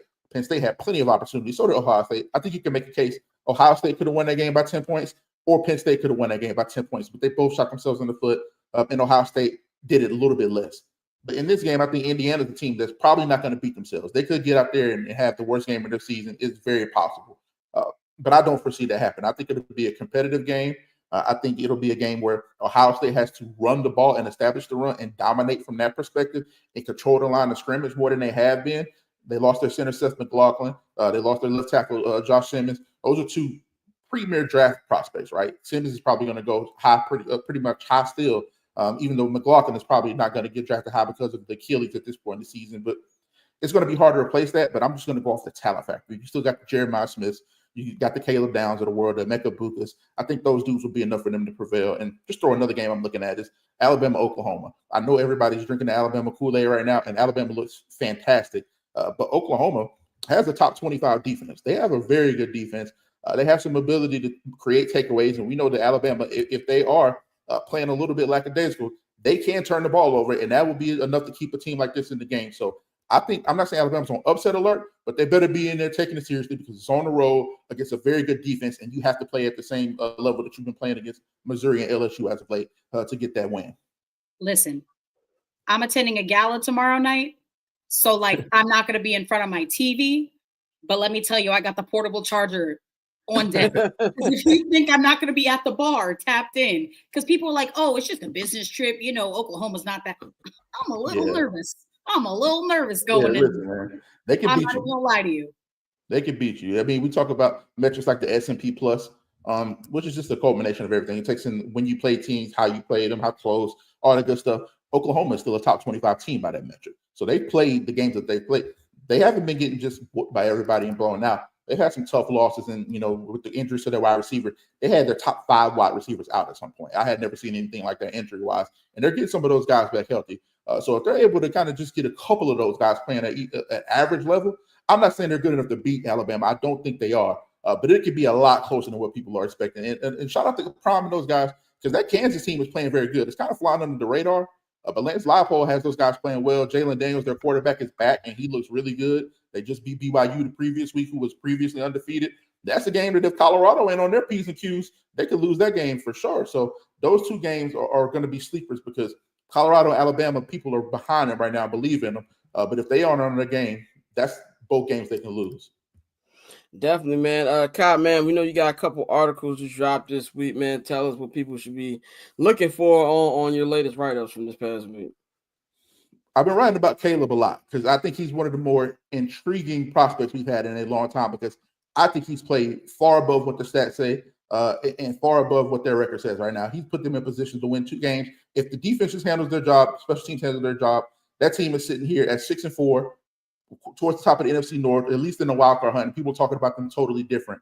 And we're talking about Caleb as this clutch guy. So I've been writing about that. I've been writing about Thomas Brown and what the matchup between him and Brian Flores is going to look like this week. And why I think Caleb will be successful is going to be a lot of stuff against Caleb that's going to allow him to use that athleticism and that natural ability. And with Thomas Brown's decisiveness built in with what he wants to implement and what he said about the offense and, being decisive, getting the ball out fast, that I think will marry very nicely. And it's totally different than what Shane Waldron has done in the past. So find me on Twitter at Kyron Samuels at that, on Substack at the Pulling Guard, and I'll be detailing all that stuff. So because I'm really intrigued by the development of Caleb Williams, because I think the building blocks are there. I think he'll grow into a very, very good player, and people should be a little bit more patient. I know Bears fans, y'all tired of hearing that word, be patient. Yeah, we're the most patient people on planet Earth. Nobody's more patient than us. There's some really good stuff there from Caleb, man. He's going to grow. I think he's going to be a damn good quarterback in this league. Yeah, I am too. I watching the drive in person last week. I thought we had the dub. I sat in the press box for about 15 minutes after that block. I blew my opportunity to miss Tom Brady, because I just couldn't believe it. I was like, there's no way that just happened again, man. But Kyle, man, always good to talk to you, man. We're gonna holler at you next time. Appreciate y'all. This guy. Yes, sir. We're gonna take a quick 1-minute break, and we'll be back on the other side. We're gonna talk NFL. Get ready for week 12 in the NFL, man. So we'll be right back in 1 minute. So cool. Triple double hat trick, I know the code too. Ice trade, go for trade, yeah we cold too. Getting paper on these player haters, old news. Money on the other line, so I'm not gonna hold you. Money on the other line, so I'm not gonna hold you. Money on the other line, so I'm not gonna hold you. Money on the other line, so I'm not gonna. We are back, man, getting ready to talk some NFL, man. We got Dante back on here. Don't know where Bang is at. This nigga went MIA. I've been trying to hit him up last couple. I don't know this nigga's at. So we gonna get back in that in a minute. But man, let's just get right into the first news drop, which I kind of feel got at least lost in the shuffle on my timeline. I say that because this news came out at the same time as the Kendrick drop, so it got lost on my timeline. But the New York Giants did announce that they're releasing Daniel Jones from the team. Said Bang's Wi-Fi has the flu. It ain't the Wi-Fi. If you saw like the background, it's just this nigga's chair sitting there. But this is the statement from the Giants president John Mara on Daniel Jones. Daniel came to see me this morning and asked if we would release him. We mutually agreed that this would be the best for him and for the team. Daniel's been a great representative of our organization, first class in every way. His handling of this situation yesterday exemplifies just that. We are all disappointed in how things have worked out. We hold Daniel in high regard and have a great appreciation for him. We wish him nothing but the best in the future. To me, man, I mean, I think this is good for both parties. I think that Daniel Jones, he got paid. And if there's anybody who was able to bounce back from the way he played is somebody who got paid already. If you look at anybody anywhere from how he played, the Giants got finessed off one playoff game against the Vikings. He was able to get that contract, so I think he'll be good on that. And he's a mediocre white quarterback. He'll get another shot. There's somebody out there who will give him another shot. I don't know if he'll get a shot as a starter, but he will have a job coming up. But for the Giants, I think they're setting the stage perfectly, man, with 7 or 8 more games left for them. I don't know when their bye week was, to be able to get into that Shador conversation, that Travis Hunter conversation. Right now, if the draft starts today, they are the number 3 draft pick. But to me, if you're a fan of Big Blue, you should be excited because now you have an opportunity to be able to get you a guy like Shador Sanders. And I would love to see what Shador would be like playing in a city like New York and playing with a wide receiver like Malik Neighbors. And he said he'll be the McVay Reclamation Project. Well, if McVay can fix Daniel Jones, that nigga is the greatest coach ever. Just off the rip, like straight up. You can fix that dude. I don't know what to tell you. But for me, if you look at the Giants, man, like this is a good move for them because now you just be able to just cut it off right at the source to be able to move on to the next thing and fully focus on what your thing is. That is the tank for them, man. So I think it's a good move for both parties. Daniel Jones, when he came up to the podium yesterday, it kind of gave like a I won't say a concession speech, but really thanking this organization and fans, knowing he wasn't going to be here after they benched him for Tommy DeVito. It kind of gave me shades of when Jimmy Garoppolo did the same thing, but then Trey Lance got hurt and they had to bring this nigga back out there. Dante, what you think about the end of the Daniel Jones era that happened today? I mean, this is another example of when teams commit too early. We saw Daniel Jones get a lot of money based off one season. He should have never got that contract, especially when you looked at that season. I think Saquon was 75% of the offense. It was something ridiculous. But you chose to pay Daniel Jones instead of the guy who was the primary reason you were successful, and that backfired on him. I mean, outside of the injuries, Daniel Jones never really showed anything outside of being maybe like a mid to low tier quarterback. It was never a situation where I was like, okay, this is our franchise guy, but he was paid like a franchise guy off rip. And so, the Giants made a mistake, one of the few mistakes that you really can't make as an NFL team, because we've seen teams make mistakes and bounce back and rebuild their roster and become successful. But this was a situation with Daniel Jones where you had to cut ties, because if you kept him on this roster and you continue to, lose football games in the way that they were losing them, I know you saw some players come out and say, well, it ain't all on Daniel. We were bad as a team, but he was pretty bad as a quarterback. So that was a mistake, probably since the day that they drafted him, and they doubled down on that mistake when they paid him. So he's, like you say, some clear waivers. He'll be somebody's reclamation project, but right now he'll probably be a solid backup somewhere and nothing else. But for the Giants, you got to cut ties. You already trashed, so now just tank it out. You got Malik Neighbors, and you could potentially go get a Shador, go get somebody that can really help, not only really say reshape this roster, but route this franchise. Who, had your time with Eli. I think Eli the most overrated nigga ever. But I mean, Eli is Jay Cutler with opportunity. Jay Cutler with opportunity is Eli Manning. That's crazy. Did Jay Cutler ever beat Tom Brady? I said with opportunity. The Bears never had an opportunity to play them niggas in the Super Bowl. I'm gonna say he never had a fucking ball stick to somebody's helmet. Like, you see how that. He never had the offensive line. My point, he never had the opportunity. You don't ever have the offensive line? I'm just saying. Put Eli Manning in Chicago. There's no Manning cast. The Manning cast would just be Peyton if Eli played. I don't want to be too disrespectful because I know y'all are going through a lot right now. But like the Chicago Bears remind me a lot of like Friday when John Witherspoon was talking about like ham, no burger. Like there's always fucking something missing. Oh, ain't no sugar. Right. There's always fucking something missing. That's just unfortunate. Every time I think about the Bears, like that scene in Interstellar where I'm just seeing 9-year-old Scott watch the Bears. And like, what are you doing? No. That's how I feel every time. Like, you just gotta take the jokes now. It is. So if we had Eli, we beat Green Bay. No, we wouldn't. That's why I think he worse than Jay. I don't think you make the NFC Yeah, I That's think crazy. that nigga's going to Hall of Fame because he caught the Holy Ghost twice, and his last name is I Manning. watched Eli at Ole Miss. Bro was for real. I gotta let him Hall know. of Fame. He's gonna be Yeah, the first fuck Ole ballot. Miss. Yeah, like that. We talking about NFL Eli. Like what? He's I'm just gonna be saying first that Eli ballot. Manning is a good quarterback. He's a good quarterback. I'm not gonna let y'all do this. Not today. During the regular season, they be talking about benching that nigga, man. Like we thinking about it now because it's over. But if you ask Giants fans, I remember the national coverage. This dude's a tweak up. I used to love when the Giants and the Cowboys played because you knew Romo and Eli were going to give us a bozo masterclass, and they always did it twice a year, especially on primetime. That's all I'm saying. He's going to the Hall of Fame. He won. He beat Brady twice. Look, I'm just saying if it was somewhere else, if something else would happen. But let's talk about the other tenant in MetLife Stadium. That is the New York Jets.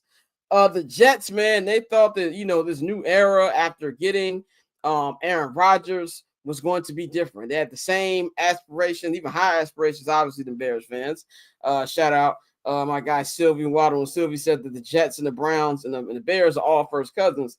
That is very true when it comes to the amount of hell that they put their fan bases to. Yeah, Aaron Rodgers got injured and played 4 of last season, and then he just been helping it up this year, and they are now a 3-8 ball club. They just lost to Anthony Richardson and the Jets and the Colts this past week. Now we're hearing Woody Johnson, they fired their new general manager. His brother's gonna be taking over for him because he's about to be the ambassador of some spot because of Trump being back in office. But we've heard some rumors that he wanted to bench Aaron Rodgers in week 4. Not only did he want to bench him in week 4, it sounds like they're on the outs and that there's probably no chance that Aaron Rodgers returns. And we talked about this on Monday in the Overreaction Monday segment. If he had a chance to come back with the Jets, and both me and Dante didn't think that was going to be the case, and now it really sounds like it's not going to be the case. I'm not mad at the Jets for swinging. I'm not mad at them taking a chance and swinging and miss at everything going on. With Aaron Rodgers, you gotta take a swing. You gotta take a swing of a guy who's going to the Hall of Fame, a guy who's a Super Bowl champion. No matter how much I hate that nigga, no matter how much his family hates him or other people hate him, you had to take that swing. But now it just looks like it's failing, and it looks like that's something that he might get benched or something like that. And it just looks like I feel bad for the fan base. Obviously, as a Bears fan, I feel your pain. I feel fellow Jets fans' pain. But as a Aaron Rodgers hater, I am loving everything that is happening.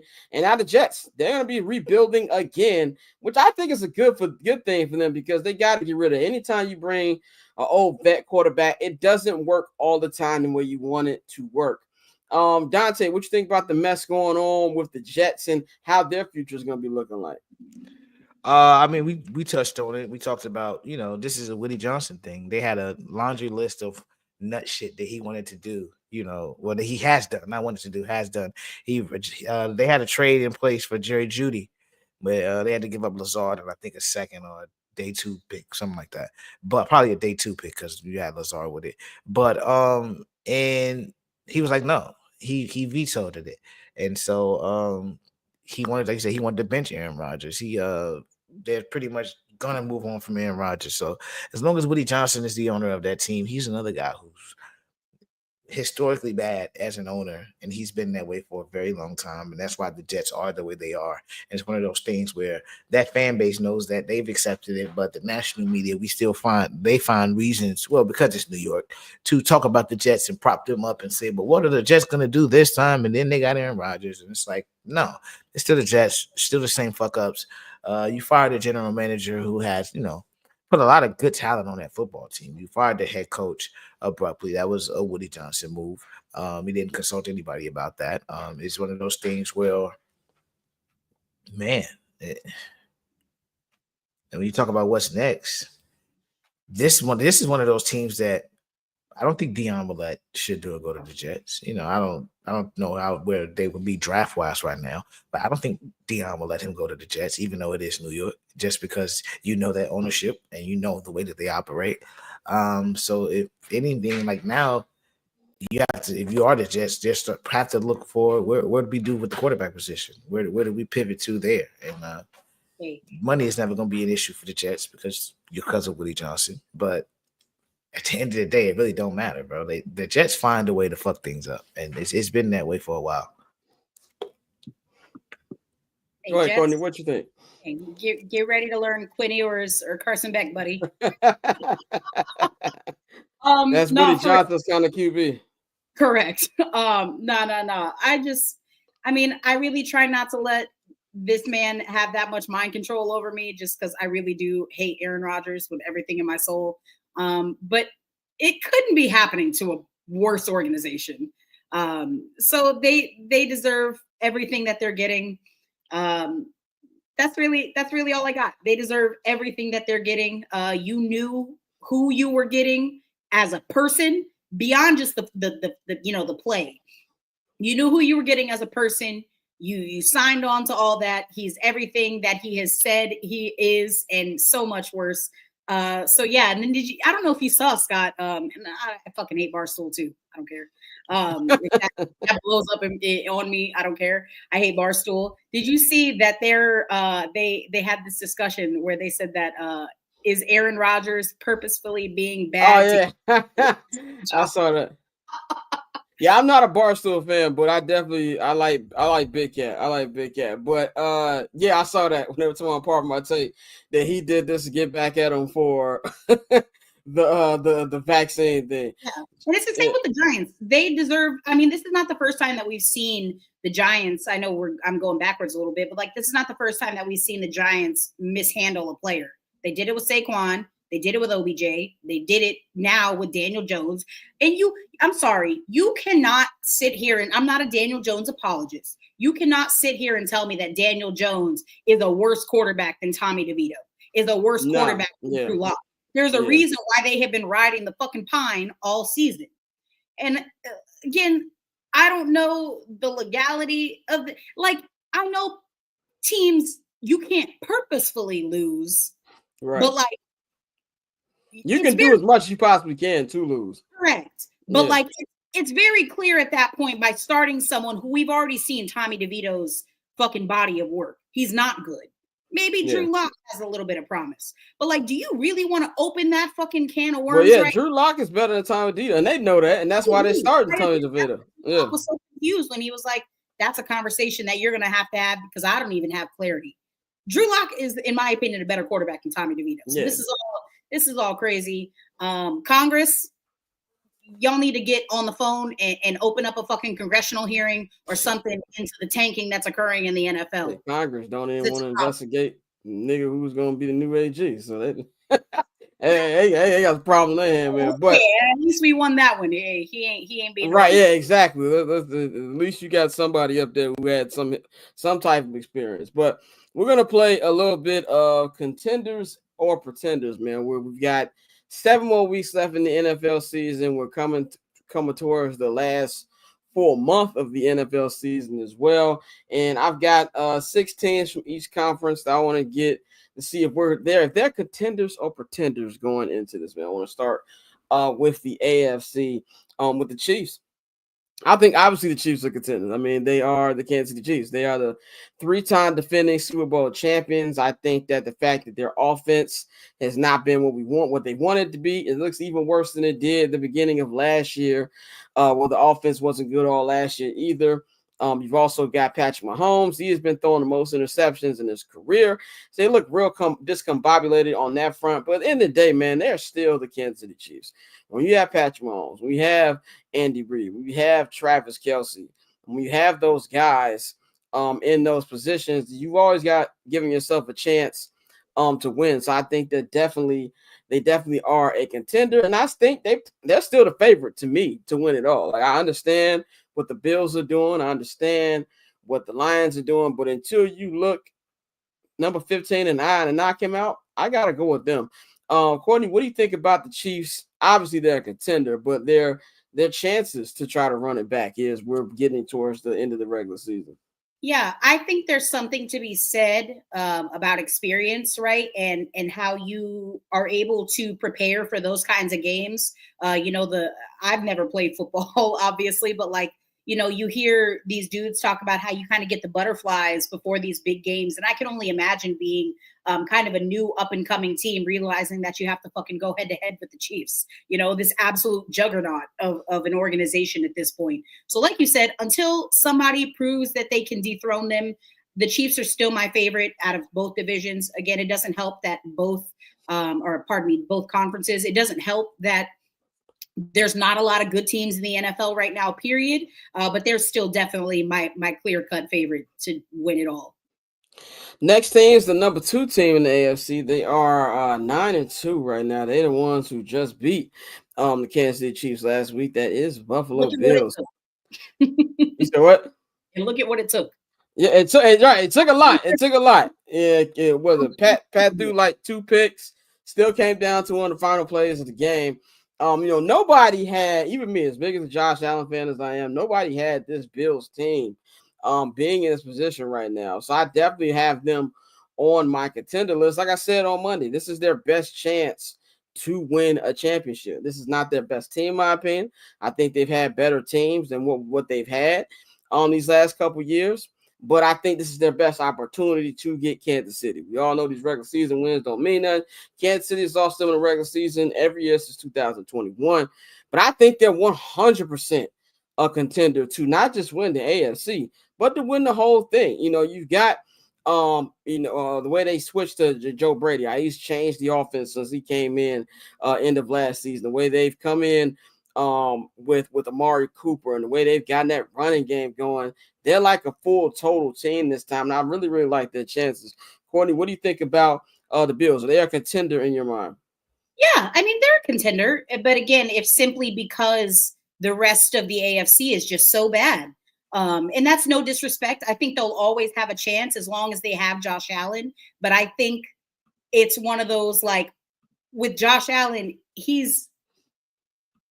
could either be the reason you win or he could be the reason that you lose. And I know that's a lot of pressure to put on a quarterback, but like, I don't know. It's feeling like I haven't seen the Josh Allen bozo game yet. He's due for at least one every season. I haven't seen that yet. And I hope for his sake and for the Bills' sake that it doesn't happen in the playoffs.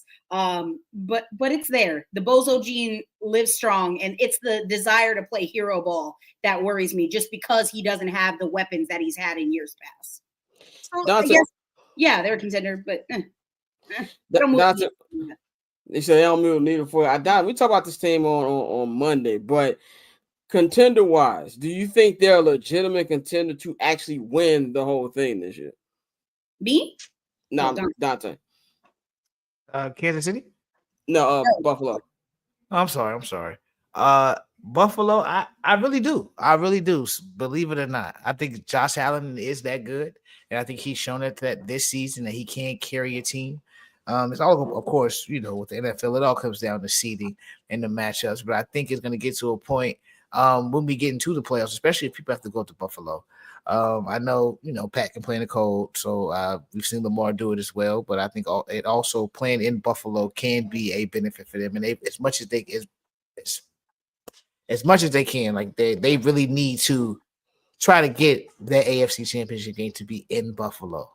I think that would be to their advantage, and so I think this is a team that is definitely a serious contender, especially if they can lock up that home field advantage. Let's go to the next team. It's number 3 team in the AFC. We watched one of these teams play in that amazing snow game yesterday. I know that snow is probably a pain in the ass to play in if you're a football player.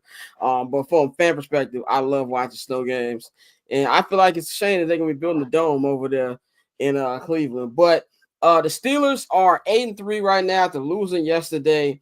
This is something that, since they put Russell Wilson back in the starting lineup, they've really been performing to another level.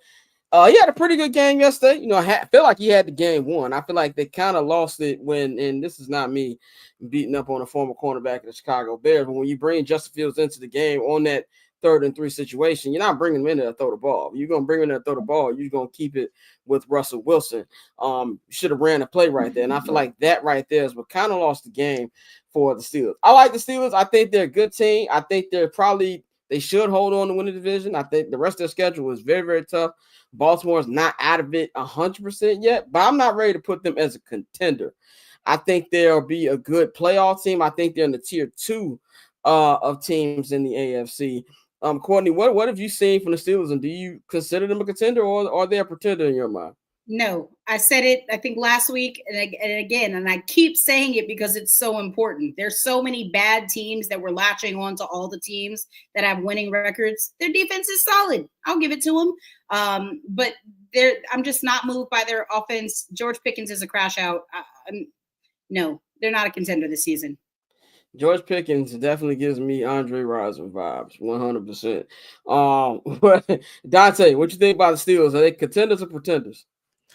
I think the Steelers are pretenders. I don't think at the end of the day, I know, I think it was JJ who got really mad when he said, when Dan Orlovsky said that you can't beat these teams kicking field goals in the playoffs.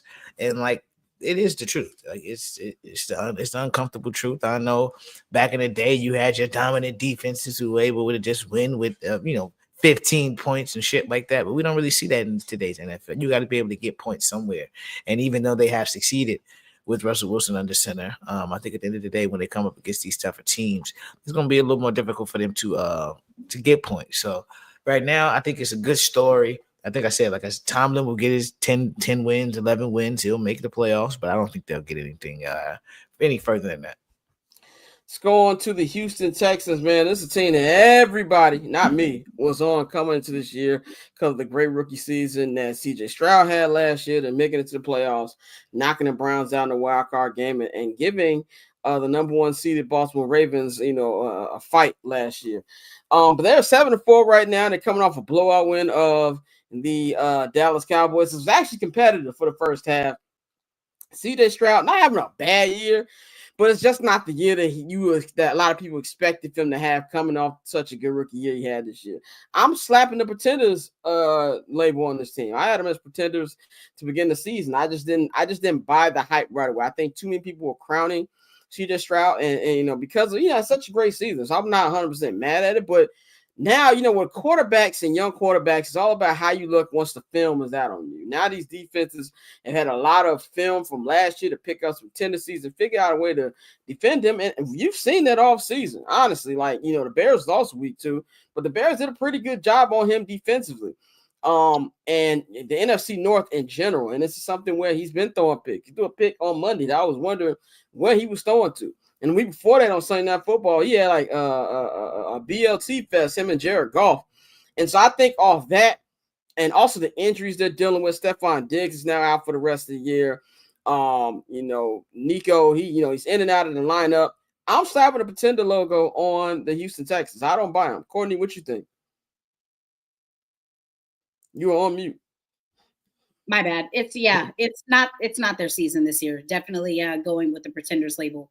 They're the best in a really bad division, but I'm not buying it this season, unfortunately, especially with no Stephon Diggs. That's a brutal L.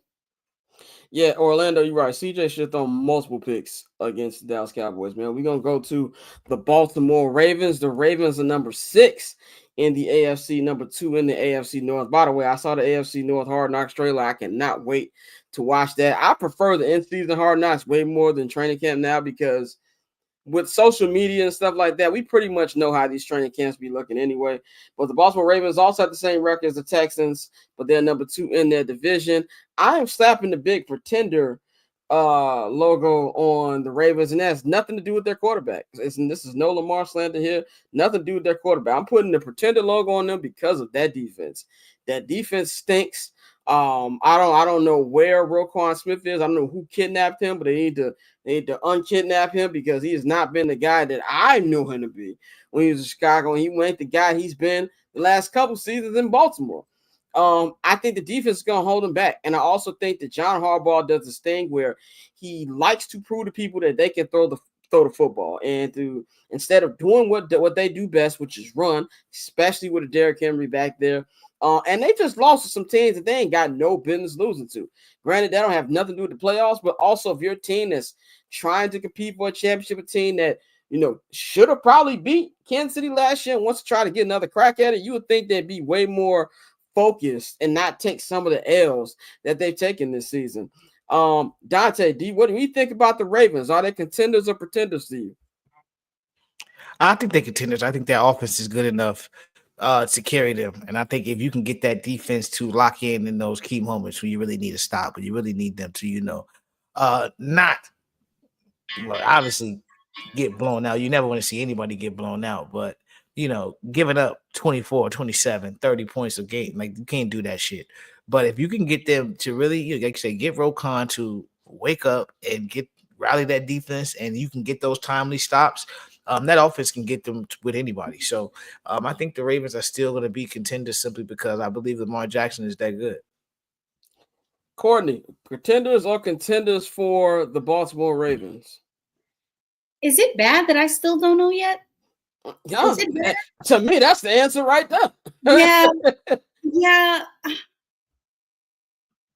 I don't know, man. I'm still, and it's nothing to do. Like Lamar Jackson is so good.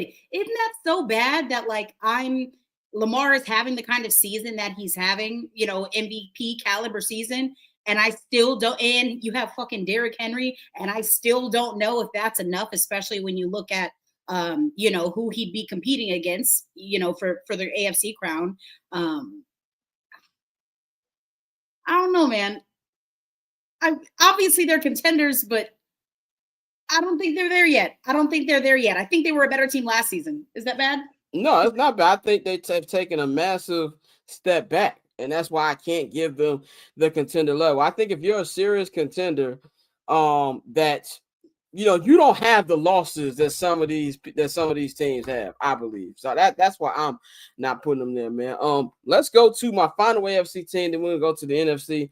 That is the Los Angeles Chargers. The Chargers right now, big win. I mean, even though the Bengals stink. How happy are you, Dante? Elated. Monday Night Football coming up. Get your tickets. Get your tickets. Get your tickets. Playoff tickets may be coming Battle soon. of the Hardball brothers. Let's make some money. Fuck with me. The Chargers number 5. You know, they got a big one. Even though the Bengals stink, it's still Joe Burrow. They're fighting for their playoff lives. It was a big win. I have, as a very big Justin Herbert fan, I never waver. I said for years, he has idiots running his team. Have you seen the stuff that Brandon Staley would do? Have you seen the stuff that some of his offensive coordinators do? They're doing such a better job out there right now with Jim Harbaugh out there, and he's throwing the niggas who like me. Like, he's not throwing any big time wide receivers out there. The Chargers look really, really good. The 7-3 right now. They're not going to win the division, obviously, because they're in the same division as Patrick Mahomes. Contenders or pretenders? I think they're pretenders, but at the same time, I don't think that's a bad thing for this team because they're going in the right direction now. And I do believe that Harbaugh will have this team in the contender conversation, maybe even as early as next year. So I think they're going in the right direction. They're just not there right now, but they've got a good thing going. Dante, you are a Chargers season ticket holder. What do you like what you see from the Chargers? And are they contenders yet, or are you still giving the pretender title for right now? I mean, bro, I can't even lie. The sake of my wallet, I want them to be contenders. I still think it's not real this year. But you got to tip your cap to Harbaugh, bro. And it's disappointing that a certain franchise that we root for was not interested in hiring this man. But you see, you know, we talked earlier about culture builders. He brings a culture with him everywhere he goes. The Jim Harbaugh teams are going to play a certain way. And most importantly, they're going to compete. And that's something that he's always done. You know, he's rebuilding that team. And I think for them, they've shocked everybody this year. But unfortunately, I think this year I would say pretenders. They're going to get to the playoffs and probably lose. But let's push for a, you know, home game at SoFi.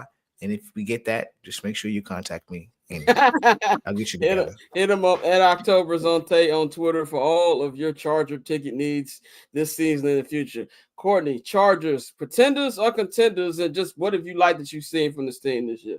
Yeah, no, I mean, definitely pretenders, unfortunately. I will say I'm very happy with the progress that this organization is making, and pleasantly surprised. They're having a lot of success passing the ball, which is not something that I expected out of a Jim Harbaugh, Greg Roman led offense. That was actually really surprising for me. I thought they'd have a lot more success running the ball. But way to surprise me. And also the AFC West as a whole is just kind of, minus the Raiders, is getting significantly better, which is just, that's all you really want, is just some good competitive football when it gets down to it. So yeah, I mean, good for them. They're moving in the right direction. But yeah, this season, I don't think it's happening this season. Dante, we had a question from our super producer Nikhil. He said, "Why is Dante a Charger season ticket holder?" Yeah. Might not want to say that too loud, because as a former ticket salesperson, they used to have kind of rules and shit about that. If you sold too many games, they'd be wanting to come out. No, they be showing me love. They might not have that with the Chargers, but no, they don't give a fuck.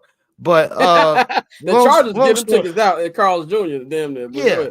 Yeah, no, long story short, a friend of mine was working on a project, and he was like, bro, this is a good idea, because you got to think SoFi is going to be a premier destination, and it's not just about the Charger tickets. I have a PSL, so I get the pre-sale codes for everything at SoFi. So we're about to get, the Olympics, the World Cup. I sold some Beyonce tickets for a considerable amount of money. So I could have gotten Eras tickets. Eras, yeah, anybody. I mean, I didn't know, but now you know. Now you know. Now the more I think I was the only one who knew. Yeah, if you need a pre-sale code, holler at me. I was Dante's sales associate. I'm actually I hit all the homies up. Yo, y'all trying to go to SoFi this week? Yeah, bro, whatever you need. Y'all lucky I ain't getting that into it though, because that shit. Exactly. But let's go to the NFC. We can actually kind of breeze through this, because my answers on these are pretty clear cut. Lions. I got the Lions, Eagles, Cardinals, Vikings, Packers, and Commanders on this list.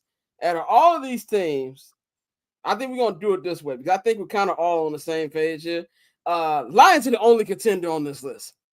And I'm going to tell you why they're only contender. What they are doing, they look like they're playing a different sport. They are running up the score on people. They believe in Dan Campbell's philosophy. What I love from this team is Dan Campbell. He was tripping in the NFC Championship game last year, going for it on fourth down. If they even take one field goal, they win that game, and they go play KC in the Super Bowl. I don't say double down, but that's his philosophy. And his players, they believe in it, and he keeps doing it. They were up 30-something last week. They went for it on 4th and 5. They was up 20. I love that kind of stuff. And I really feel that last year was their learning year. When you got to lose before you win. They got further than they thought they was going to get, by getting to the NFC Championship game, having a chance to win it. Now they know what it takes, and they know they got to win. I know they got injury, issues. Hutch is probably out for a year. They had another injury a couple of days ago.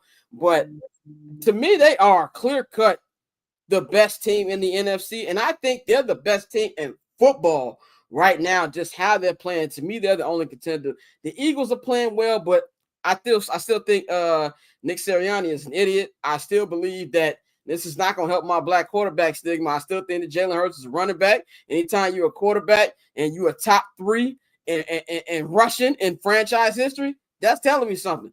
They got some, they got some injuries there too. I just don't trust that team to make it to the Super Bowl anymore. Like, I feel like they had their chance. Cardinals, good team. I think they're going to win the division, be a good playoff team. They're pretenders. Vikings, like I said earlier, I got the Vikings losing this week. I don't trust Sam Darnold. I'm sorry. Pretender. Packers, we let them niggas off the hook. They are not. I know I'm going to sound like a hater. They are not that good. Jordan Love gets away with murder every week. I don't understand how you had 2 picks last week. They're not contending. The Commanders, they're ahead of schedule. I do believe defenses are finally adjusting to Jaden Daniels. You know what I'm saying? And that's something I feel like the only team right now is the Lions on the contenders. Courtney, obviously, you're and me on Lions being contenders. Are there any other teams that I just named who are contenders, or are they all pretenders to you? No. Maybe the Eagles if they get hot, but no, I'm still not buying it. It's not like you can run up the score so much that like your defense doesn't really matter, No. I think the Lions are the only real team in the NFC. Dante, what you think about the NFC? Is it Lions or bust for you?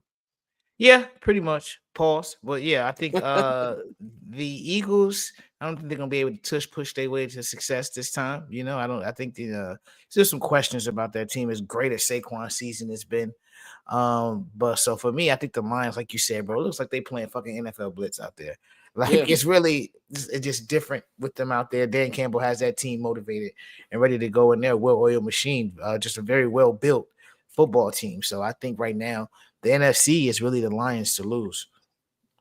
Definitely, man. That is our contenders and pretenders. We're gonna wrap the show up with our week 12 picks. Courtney, Bang. I don't know what we hope Bang is all right. I've been trying to hit. I don't know what Bang yet. I didn't text him. I'm gonna call him when we get done. Hopefully he's all good. But Bang and Dante picked the Vikings this week. I picked the Bears. I think they're gonna find a way to win this week. Where's the game? It's in Chicago. Bears, Vikings. What you got? How's the weather? Well, it snowed yesterday, but it should be the snow went away very, very quickly. It should be, I got the weather right. Sunday is going to be 53 degrees, cloudy.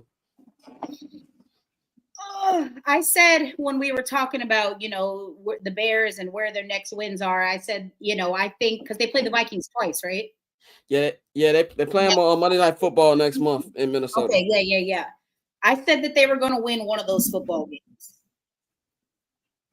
I think this is the one that they win. I think this is the one that the Bears win. Wow, look at me picking the Bears. Yeah, look at that. There we go. Who'd have thought it? Bro. But no, I'm taking the Bears. All right, we're gonna go to our first game, man. This is Giants Bucks in the Meadowlands. Of course, we know no Daniel Jones. This is the Tommy DeVito show for the rest of the year. They're gonna be going up against Baker Mayfield and the Bucks.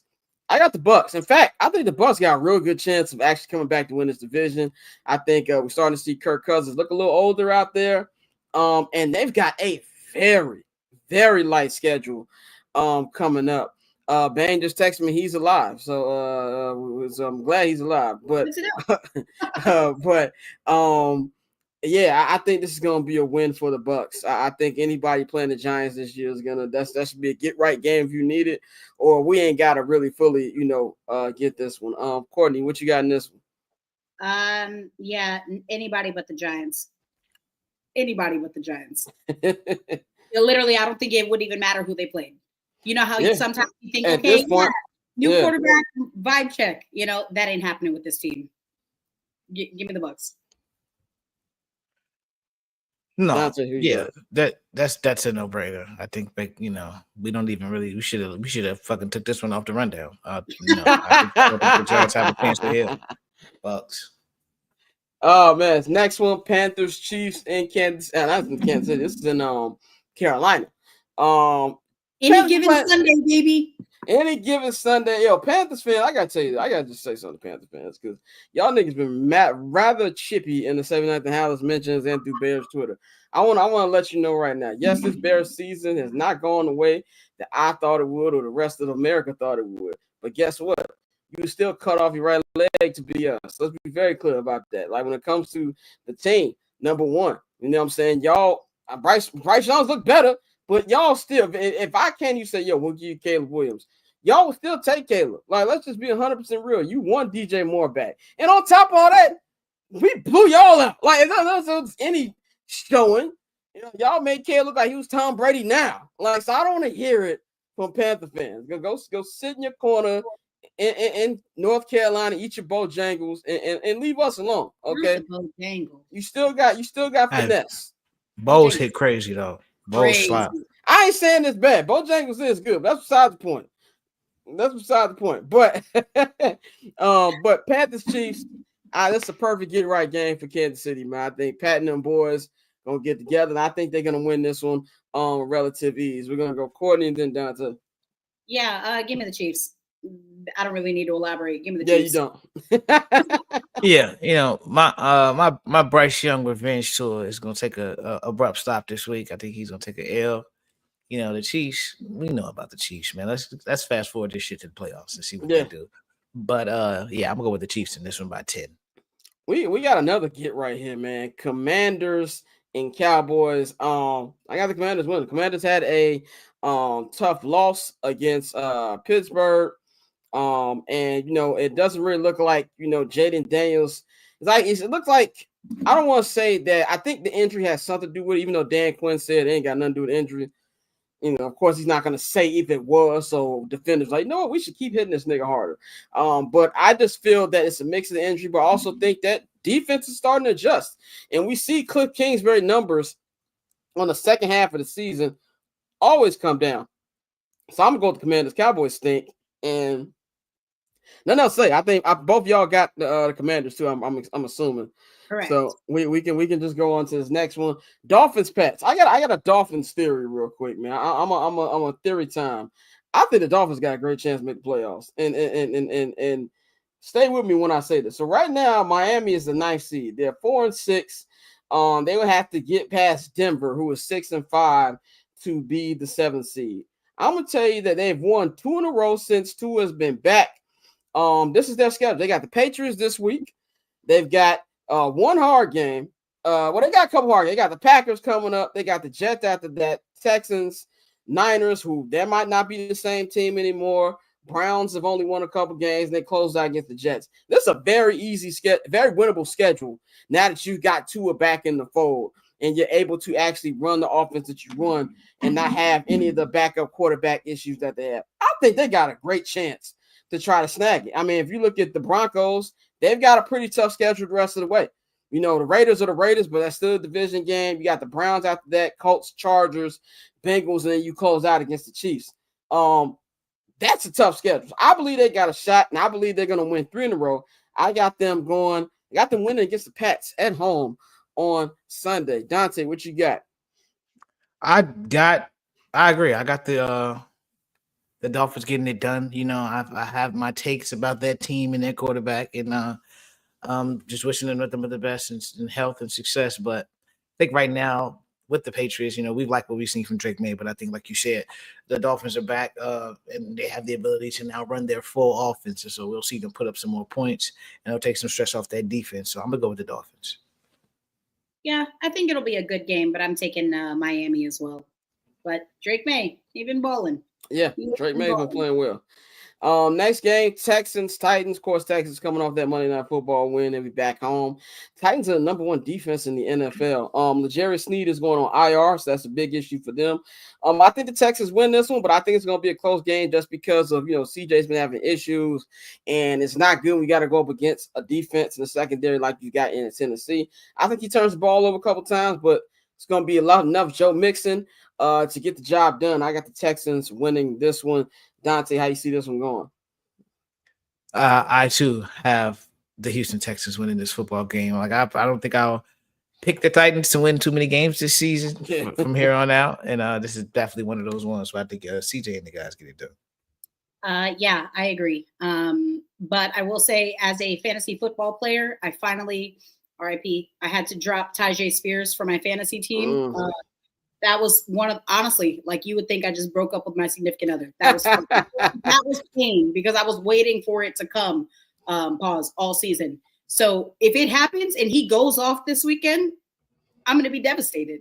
But I don't think it'll happen. Give me the Texans. That's one of many reasons I give up fantasy football. I didn't like making decisions like that every week. Next game, Colts Lions in Indianapolis. Colts came off a big win in Jersey over the Jets. Anthony Richards had a big game. But Detroit, like we just said, Detroit is on a mission. Detroit is trying to maul anything and everybody in sight. I think this is going to be another route. I got Detroit winning easily in Indianapolis, man. Dante, how you see this one? Come on, fam. I think at this point you know my answer. We're gonna go with Detroit. I'm also going with the Lions, but I don't want to. Just know I want to pick the Colts. I don't ever want to pick the Lions.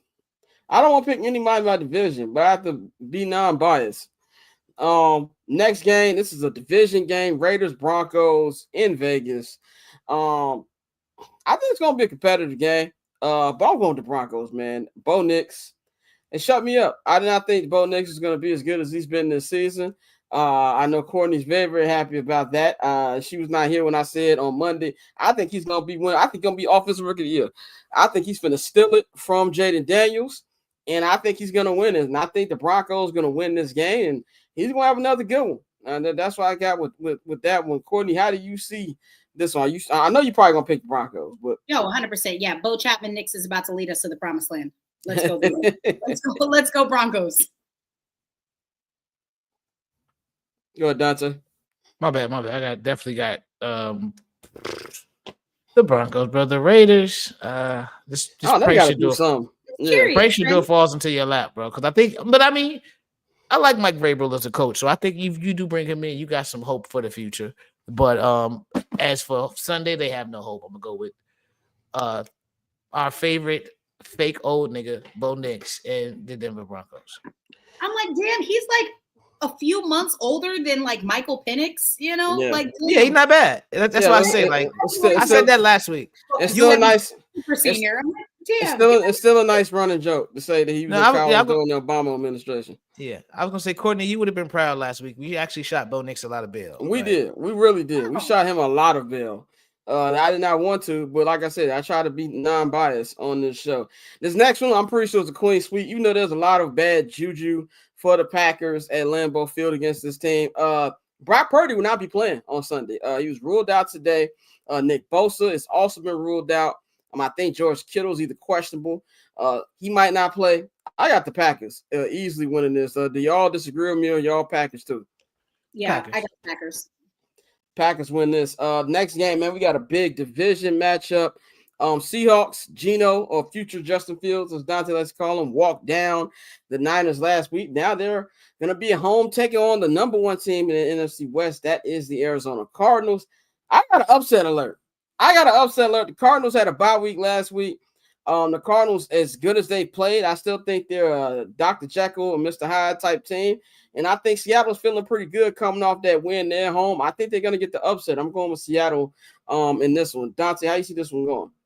I'm gonna agree. I'm gonna go with Seattle, man. I like Geno. I think Geno, he always puts his team, at least gives them an opportunity to win. He plays dickhead ball sometimes, but I mean, at the same time, it's very entertaining, and I appreciate the fact that I love the fact that he's able to salvage his career, and he's been a solid quarterback for the Seattle. I agree. Make it 3. I'm going with the Seahawks. Final 2 games on the rundown. This is a double. It's a good weekend at SoFi Stadium. The Rams on Sunday Night Football and the Chargers on Monday Night Football. On Sunday Night Football, it will be the Rams taking on the Philadelphia Eagles, man. Eagles trying to win another one. Rams coming off a tough loss. Oh, man, I think that I'm going to go with the Rams. I'm going to upset here. I think the Eagles been playing real well. I think the Eagles haven't lost since like week 2, week 3 or something like that. But I do believe the Rams at home, they're taking a lot of tough losses. But the Eagles ain't a team and they're just going to run away with anything now. I think that the Rams will find a way to win in a very close, probably stupid finish alert type game. I'm going with the Rams. Courtney, how you see this one going? Before I answer, are Cooper Kupp and Puka Nacua playing? Are they both playing? As far as I know, they are. I haven't seen anything. I'm gonna double check, but Give me the Eagles. Give me the Birds. Birds. Go with the Eagles. Give me the Birds. Something in me is telling me like it's gonna be close, but like give me the Birds by 3. The Rams. Yeah. The Rams worry me a little bit. Sorry, my bad, Dante. Go ahead. No. The Rams worry you. What's up? What? Well, because like when you think about the makeup of that team, right? They're a couple like think about the next levels of their players that they have. So yeah, you got Puka Nacua and Cooper Kupp, but like who else do you have on that team after that? Like fucking what's his name? Tutu Atwell? Like there's not enough depth in that team to make me want to buy in. Yeah, Matthew Stafford is fantastic, but like there's just not enough depth offensively for me to like fully buy in. Yeah, I 100% agree with that. I think that we are on the last legs of McVay being there, period. I think he's going to make his way to the booth. But I didn't see anything that said they're going to be out, so I'm expecting for them to play. But Dante, go ahead. Yeah, I'm still going Philly. Philly, one of those teams that is like, even though, people always make it seem like it's chaos and, people are talking about how they win games. They win. And I think this is another one that they'll find a way to get it done against the Rams. Definitely. Final game, and we're going to wrap this show up. Monday Night Football, the Har Bowl. We haven't had one of these in over a decade, man. We got the Ravens. Desperately need a win. Chargers coming off high off that win last week. I think we'll have another great game. Having said that, I'm buying with the Chargers selling right now. They're home. I think they're going to win this game. This Ravens defense is not good. And we saw what Justin Herbert was able to do to another defense that's also was not good in the Cincinnati Bengals. I think this is going to be a shootout. And I'm going with my man Herbert, man. I'm going with the Chargers. Courtney, what you got? I'm with you, Scott. I told you I was not completely sold on this Ravens team. And I don't think that changes for me this coming Monday. I'm going with the Chargers. Season ticket holder Dante Miles will be selected the Los Angeles Chargers to win this game. Now it's going to be a really good game, though. And I think, I do think Jay Herbo and the Chargers get it done.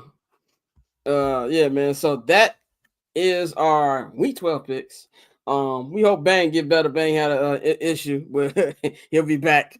Glad he's alive, man. But that is all I got for y'all today, man, for this edition. But I'm not gonna hold you. Like I said, next week is a holiday, so we will have a show on Monday, but there's no show next Friday. It's Black Friday. It's day after Thanksgiving. I'll be coming back from Detroit, so will be no show.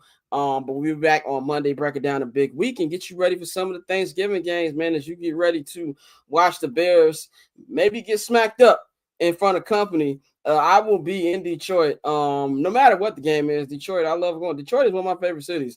So I'm looking forward to being there. And they have probably, in my opinion, out of all the stadiums, arenas I've been to, the best stadium arena popcorn in sports that I have been to. Ford Field, A1 popcorn. But I have bad news for you, Scott. Go ahead. I have worked for 3 different Major League Baseball teams, 2 different NHL teams. I've seen a lot of things. You do not want to eat the popcorn, okay? Don't do it. Oh, you talking about in general? Don't eat the popcorn. You've never been on like event level behind the curtain, seeing what they do with the popcorn that they don't sell. Well, I will also say this. All they do is put it in a trash bag. Oh God, I'm probably not supposed to say this. They put it in a trash bag and they bag it up and then they roll it through, okay? And they reuse it. They literally put it back in the machines. But I'm sorry.